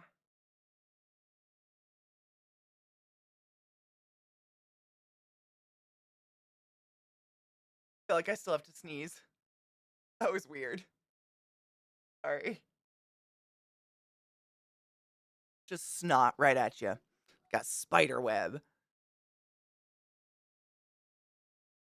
I said that until I got a guy inject silicone in his dick. Don't think I saw worse than him. Yeah. I don't know if I could rate worse because I have like, and I'm sure you have the same. There's like the emotional scale of worse, and then there's the visual scale, the smell gross out. Oh my God, can I even stand here scale? And then there's like the 2 times I've almost fainted. Like, but I wouldn't even put them in I don't know. They're not the same category of like, oh fuckness. You know? No shit. The promoter never promoted the show. What the fuck? That's not a promoter.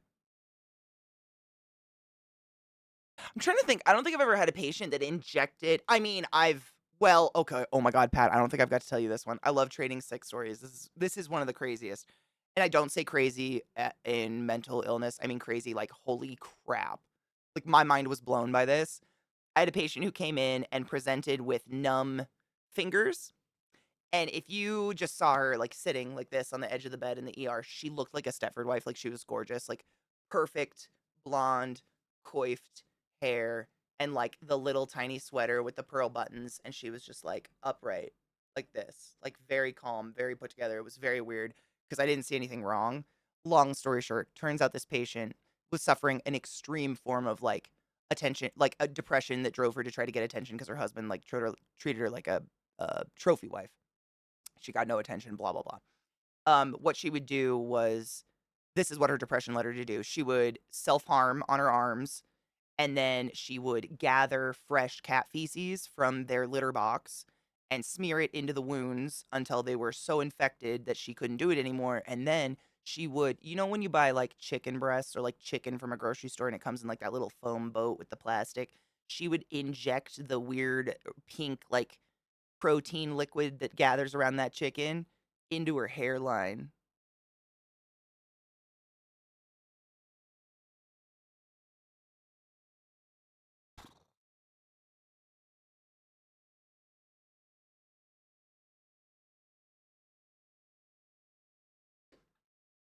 Just sad. Super. I mean, I was trying to think of a way to word like shame on our country for creating such an epidemic of people that can't in any way ask for help. Because depression like that does not form overnight. Period. Period. That is not something. Hello, penis, my love. That is not something that develops in a week. It does not develop out of overnight. That is long. Yeah. That is long standing, ignored, undiagnosed, like suffering. Suffering. I cannot. I mean, I've been in some dark places. Like, we were just talking about this yesterday. Like, when I had my true breakdown, I couldn't even taste food. Fucking Christ. I cannot fathom the places her brain went to. That poor woman. I think she actually did get. It's kind of like CPS, but it's for women in abusive situations or neglectful situations or people that need to be withheld from their home situation because it is unhealthy. I can't remember what it's called, but I do believe she got on that hold and she did get onto a road of recovery. Thank fuck. But Jesus Christ. I'm loading a bowl. It's 15 minutes till 4:20 somewhere. And that, oh my God, I want to play music. The kid. That's all I really remember. You know what's crazy? I'm not that old, but I can remember when before Nickelodeon had its own channel. It had a channel, but all it was an orange bubble that said Nickelodeon coming soon. And that was it, 24/7. And when you were flipping through channels at Nana's house, it would go to this channel that would just say Nickelodeon. I couldn't read. I just remember the orange bubble. Crazy how marketing works like that. But I remember that before it even existed, which is weird because it feels like it's so much older. It feels like pervasive. Dude, I still have to say my ABCs in my head if I'm trying to figure out, like, sometimes a letter, if it's before or after another letter, I'm like, A, B, C, D, F, G, okay, yeah, it is. I've just gotten really good at singing chunks of the library at chunks of the library.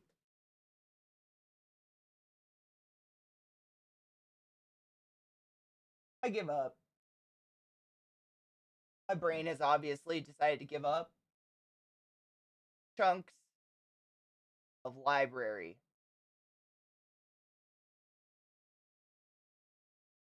I'm moving shit over.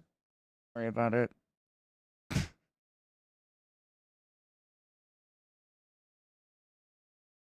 I do too, Viata. Hard same.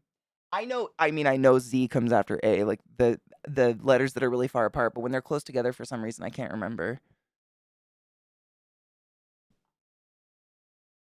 I don't know why. No shit, you know all 50 states in alphabetical order thanks to the state song? I don't think I could name all 50 states if I wanted to. I'd probably forget a Dakota or something. Wow. I was never taught a state song. You know, I mean, I don't know if this is a thing, but I moved so often as a little kid. Sometimes I think I moved, I like missed some shit. Maybe some vital stuff. And it's not like I took weeks off of school constantly, but you know, like moving to a new school, new lesson plan, new whatever. We moved a lot. And I wonder, like, did I just miss this shit? Because I wasn't taught any of that stuff. I was never taught like a song to remember the planets or what order they're in or any of that. Like, I know there's one about mom's pizza pussy or some shit like that. I don't know how it works without Pluto, but yeah, I don't know. I feel like I missed that stuff. I never ever had a dare class ever. Just mystically missed that everywhere. Never had a sex ed class. Missed that no matter what. I don't know how, but I did. I had to memorize the states and their capitals in grade school and then promptly forgot a lot of them after the test. I had to do that in college for Eastern Europe. So I'm like more familiar with Eastern Europe than I am the US, and that's weird. Oh my God.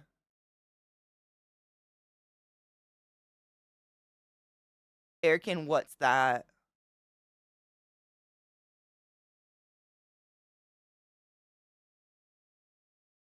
I still remember the preposition song to the song of Yankee Doodle about above, across, after, against, among, around. What the oh my God. Buy it, use it, break it, fix it, trash it, change it, mail, upgrade it. Yes, I was gonna say, I don't know what order. I had one music one that was before Ellis. Should we watch Ellis Tapario first, though? I had musicians explain one concept in 5 levels of difficulty. Oh my God, I've watched this for chemistry. This is actually a really cool series. I've watched this series, but it was explaining chemistry, explaining physics. You know, nerd shit. I watched this for those. It's a cool series, though. No. I mean, Ellis Tapario literally just dropped. I know we're all waiting for it. It literally dropped an hour ago. I'm totally fine with it's my rules, my stream. I'll interrupt the order for a brand new video if we're all just sitting on the fucking edge. I kind of am. It's just sitting here staring at me right now. I can see it. It's just sitting there. It's just sitting there. I can smell shit. I'm worried my dog has shit on his ass or that he's maybe farting at me because he has the runs. Oh, side note. Oh my God. Speaking of Weird Al, just real quick, I know it's been a really long time. It's been out for a bit, right? The Weird Al movie. I finally watched it. What the fuck? That's an acid trip. It was hilarious, entertaining, but also isn't so I just had one thing I just noticed. So correct me if I'm wrong. I liked Weird Al back in the day. I wasn't a huge fan, but like liked him. Who didn't? Weird Al's like PG, right? And I thought the movie was aiming to be PG. It's interesting to me that like cussing and titties is off limits, but like it was fairly fucking violent. Yeah, his like unofficial autobiography or whatever. It was hilarious. It's a joke. I mean, it was really well done. I think Daniel Radcliffe did a phenomenal job. But I just had one of those moments where I was like, God damn it, America. Like, you can show someone getting beaten to a literal bloody pulp, but a titty's gonna get you shut down. Interesting. Proving with like cameras and shit that it's all real. He does have the backtrack. Like, he has the singing backtrack and everything going on in the background, obviously. That ain't him, but he is literally incredible. I don't know if there's anything he can't do. Like, I always try to think, like, what's a good example of a video to play where it really, really gives a good example, like, gives a good representation of his skill, and it's like all of them? I don't know. He's just great. He's literally that fast and coordinated. It's kind of disgusting. He has all these shorts videos where he shows, like, how he can I can't even explain it. I know, Kels. It's not that I didn't wanna believe it, it was just like, how? You know what I'm saying? Let me see, one sec. I might be able to find you one real quick if I'm not a moron about it. Well, there's one weird one. He has a ton of shorts, but there's this one where he shows how he can hold different beats with every single hand, and it's kind of fucking crazy. And, like, he has different bass pedals that, like, hit multiple times per kick, and he can actually change, like, the pedal has a pedal. They can change how the pedal works. Pedal, pedal, pedal. Pedal, pedal, pedal, pedal, pedal, pedal. The shittest, Katie.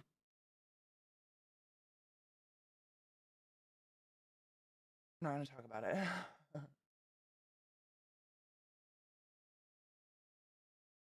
Fucking idiot. I mean, what? Okay, so this is repairing your nose. So first they have to take 2-inch piece of cartilage from your 5th rib in your chest. Oh my God. Then they carve it to be a new bridge of the nose. At the same time, they will essentially cut around the current structure of my nose. Why is that the worst part?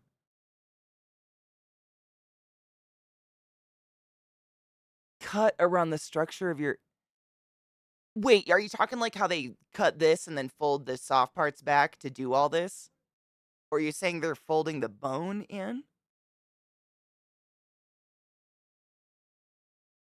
Yeah, this part, they kind of peel your face off Buffalo Bill style. It's a little wild, dude.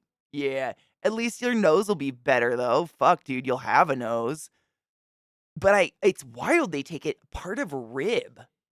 I wonder if that's just because it's like an unnecessary bone or something. A part of your rib. Wild. Wild. When are you getting that done? You're gonna have the little nose scar.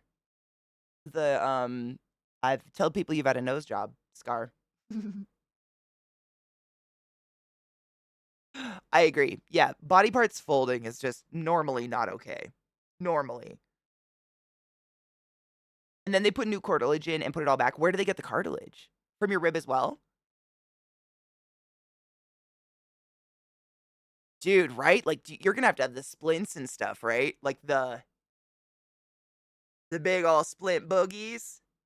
I don't know what the healing time is on something like that. I mean, your face has really high, in general, has really high blood circulation, so it usually heals relatively quickly, but damn.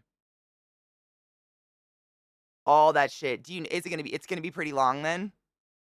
Dude. Yeah, I mean, your nose it only has like a bone spike, right? I mean, most have a skull. Yeah. Like your bone doesn't really extend further than right here, I don't think. All this is just cartilage, like the squishy bits, right? Do you know if you actually shattered like the bone? I mean, if you're getting rib bone put in, that's what I'm wondering. Is it bone or is it all cartilage going in? Did you like shatter your little nubbin? I think that's where your knob comes from. If you have a nose knob, that's basically like the point of termination of the bone. I think, if I remember correctly. I don't remember. I have a really boring nose. I got no knob. Worst part is they have to go under my pectoral muscle to.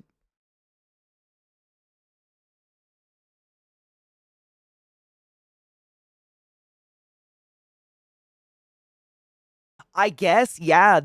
I mean, I guess I didn't even think about what part of the rib they would take it from. Yeah, why wouldn't they go in here? Why under, like, because, I don't know. This is just me thinking from an outside in. I don't fucking know. I'm not a surgeon. But, you've got your ribs and then you've got your serratus muscles that, like, go between them. I feel like you'd have way easier access to a bone on the side. As opposed to just going under a massive muscle group. Your pec extends all the way to there. Right? It's been a while, but damn, your pec muscle's actually pretty fucking substantial. Damn, dude. I mean, you're gonna probably get some sick drugs.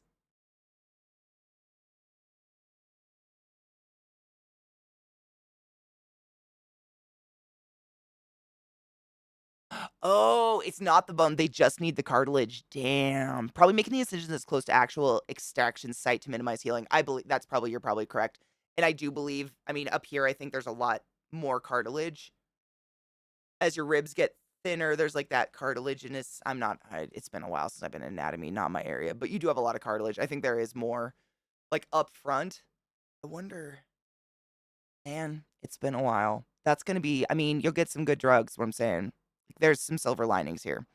Did you hate your nose before? You could ask for a new one. That's a lining if you're into that.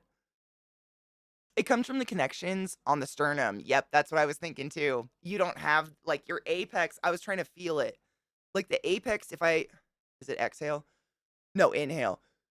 You can feel where the apex of like the sternum is. It's like right there. Yeah. It's pretty fucking up there. I think Viata's on it. They're trying to go to the closest site of extraction, which would be like right under a tit. Yeah. Damn, dude. Wild. You're kind of like your own little I don't know what, like a cadaver model or like what's the word? Like an android kind of a little bit, but not fake parts, like your own parts. I don't know. I've had people that had cadaver parts in them and they felt like they were kind of zombie-esque. Your xiphoid process at the bottom of your sternum. Well, you have a lot of xiphoid. You have a lot of processes. Isn't this your xiphoid? I thought your cheekbone was your xiphoid process. Like you have your acromion. I thought this was xiphoid. Is this also called xiphoid? Like the apex at which they meet?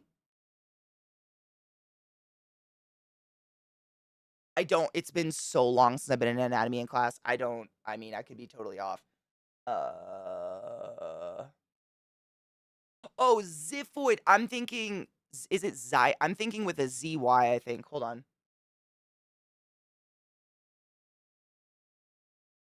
Or maybe I'm thinking of some, what the fuck is your cheek? You're right. What the fuck is your cheek?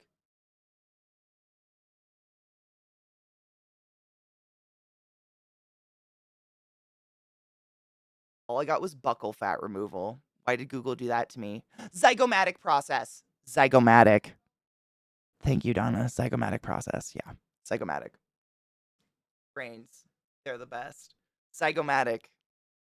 Thank you. You got a lot of processes, man. Forgive me. I did real well in the class and then immediately forgot all of it. Whoa. Xiphoid, yeah. That's the apex right there, yeah. And then, yeah, zygomatic. Thank you. Thank you for looking that up. I literally just got a bunch of shit for buccal fat removal, and I was like, oh, am I fat? Did it happen? In my coding book on the page of skin grafts, there's a little picture of a forehead graft. As in the forehead is the donor site? Wait, is it just like a dead head with a missing chunk of flesh? That's metal as fuck.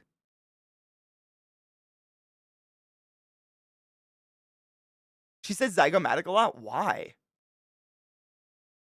Were there a lot of cheekbone injuries? A chromium process always got me. I don't know why. That's like your collarbone, goes through your back and pokes out. If you're real skinny, you can see a little bump on your back. That's your acromion process. I remember that one. And I remember patella, and I don't know why. Certain things just stick in your head forever. Oh, facial reconstruction. That makes sense. I was thinking maybe also like domestic abuse. Maybe you're talking about like getting hit in the face. It would take a lot to break that, though. That'd be wild. Oh, this is going to happen in February. No shit. My neck has to heal first. That makes sense. I mean, can you imagine having both of those going on at the same time? Holy shit. Your level of misery would be off the fucking charts. Do you have anything else you have to get done after that? Or is this the major part of your body that got fucked?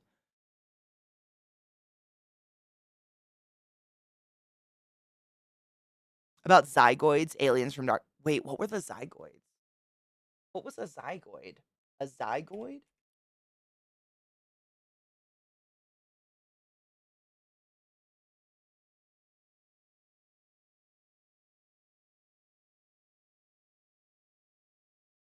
I got nothing. Which alien was that?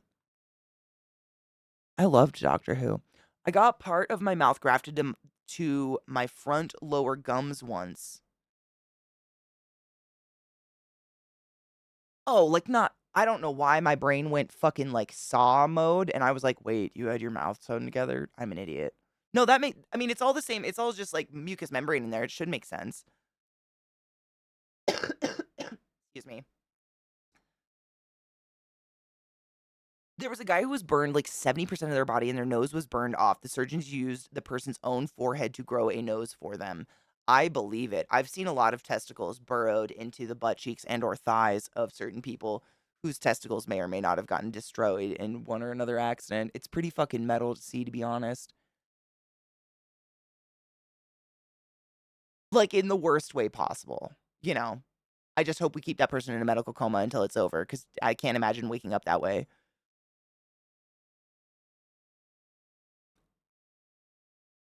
I took a picture. Where should I drop it? Oh yeah, Discord's fine. Of the skin graft, yeah, do it in like the NSFW one. We have like NSFW Gross channel just in case people can't. If it's actually like, you know, I've seen a cadaver. Not everyone wants to see a cadaver. You've seen not everyone wants to see it. I mean, they're growing meat in labs. Why not? Why not reproduce an organ? Am I right? Dracus, sleep well. Don't forget to brush your teeth, wash your hands, all the things. Don't let the man get you down. Be safe. Zygon? No, it's totally cool. I fuck them up all the time. One of my favorite aliens was the Ood. I didn't like when they were evil, but when they were precious, they were precious. Zygon. There's so many aliens, I forget what they looked like. Oh, yeah, I remember those guys. They basically look like a tentacle, kind of. Yeah, I remember them. They're the best. Yep, the suckers. Uh-huh. Oh, it's not as bad. Okay, yeah, that's not near as bad. Yeah, yeah, yeah. Oh, God, Discord's not open. Is it going to be a douche?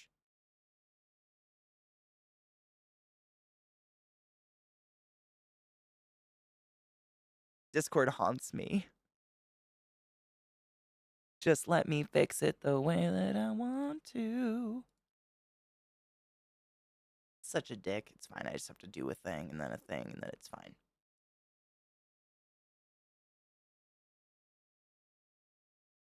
Yes, Friday. I know. I'm excited. I'm excited slash nervous. I've never played it before. I feel like I'm gonna get yelled at a lot for being terrible at it, but worth it. Honestly, the rage makes me happy. It gives me soul. They talked about putting cadaver bones in my ankle at basically an internal permanent splint. Oh. I was a bit scared, creeped out, and wasn't sure I'd want another ankle surgery. Man, feet surgery and ankle surgeries always fuck me up too. I've heard of people getting cadaver bones and cadaver like softer tissues, I guess. Like I know people that have gotten cadaver discs, like us. Oh my god, it's 1 minute till 4:20. By the way, like the soft discs between your spinal shit. I've known people that have gotten those put in from a cadaver.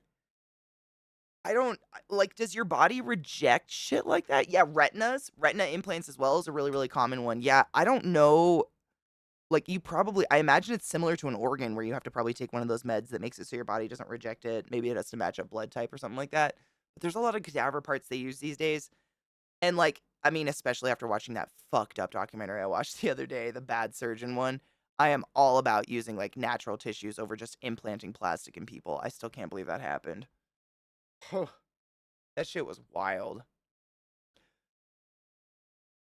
Yeah, cadaver, I mean, I plan to donate my body to science if they'll have me, and I hope someone takes my cadaver parts, for fuck's sake. How fresh does a cadaver have to be for transplant? Depends on the part. No shit, real answer. It depends on the cadaver part. Um, but if you are someone who has marked that your organs are up for donation slash your body is being donated, etc. after death, and you are brain dead in the hospital, meaning we've done all the brain death tests and whatever, and we're ready to quote unquote unplug you.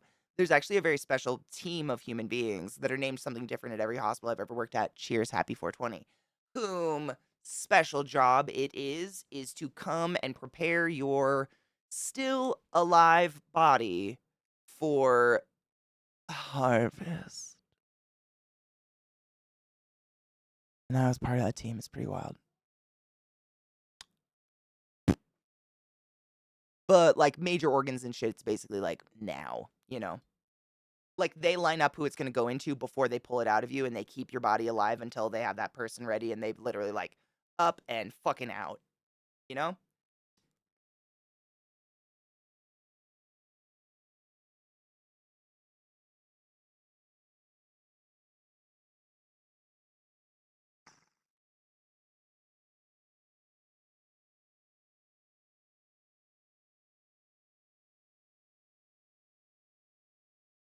We did not get to wear plague masks, unfortunately. We just gowned up and wore normal. It's basically the same level of attire you wear for surgery because I'm still worried about getting Yoriki on me.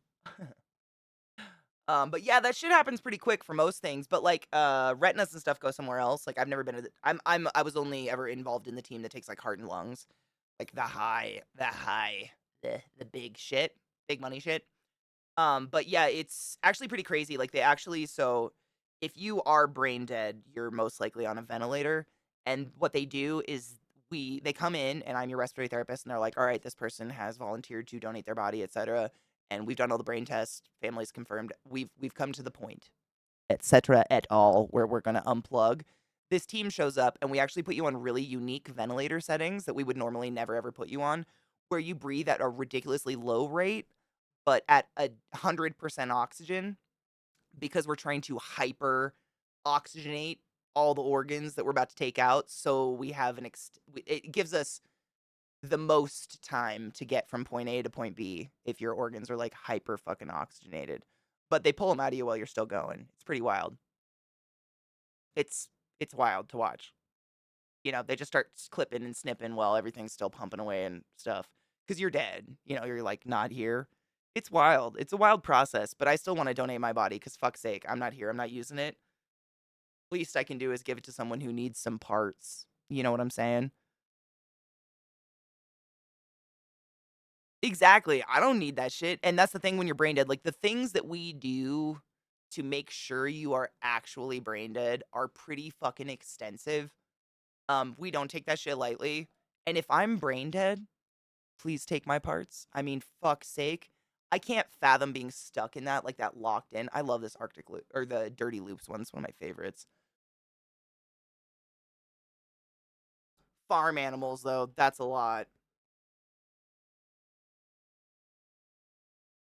Oh, I'm sure, Theory. If I was your RT, I probably would be in there, like, texting every single other RT in the hospital, like, come listen to this shit. Please. Absolutely trash. There's actually a really, really good book. If you're not squeamish about death and decay and shit like that, there's a really good book. I think it's called Stiff. Literally title of the book, Stiff. I think the cover when I read it many years ago, it was like a foot with a toe tag, you know, like a dead body.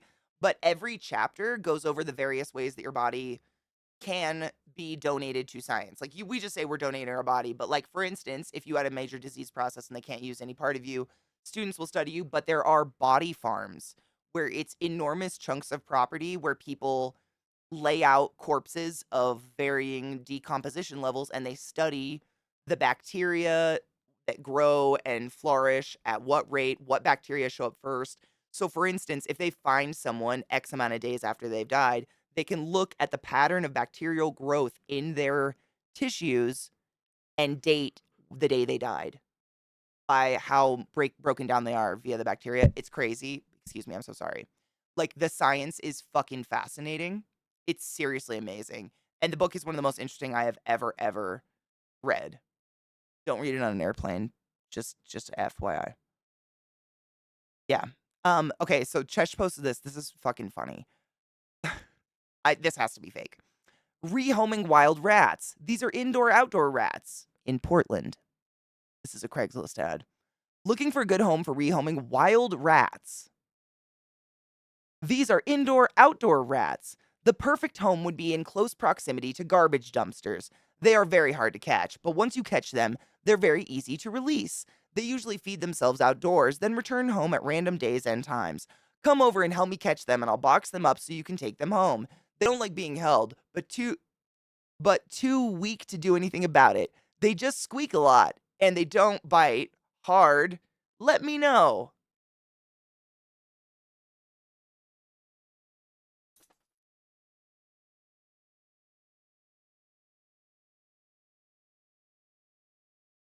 It has to be fake, right?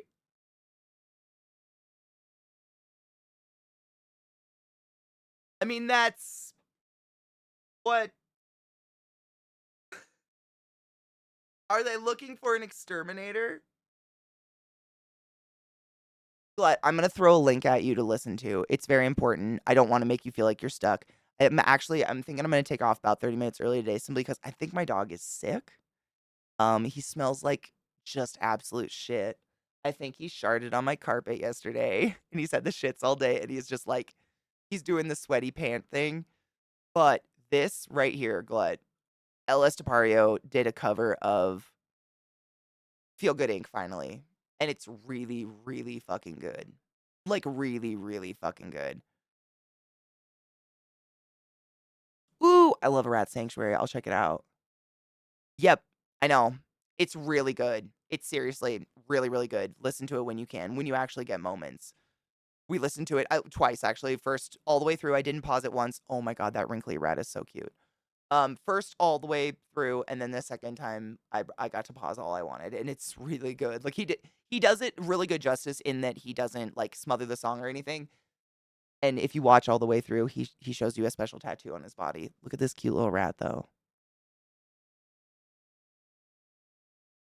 Rats are underrated. I really wish They just lived a little bit longer. That'd be great. All right. I'm gonna raid Zach and I'm gonna go figure out what's wrong with my dog.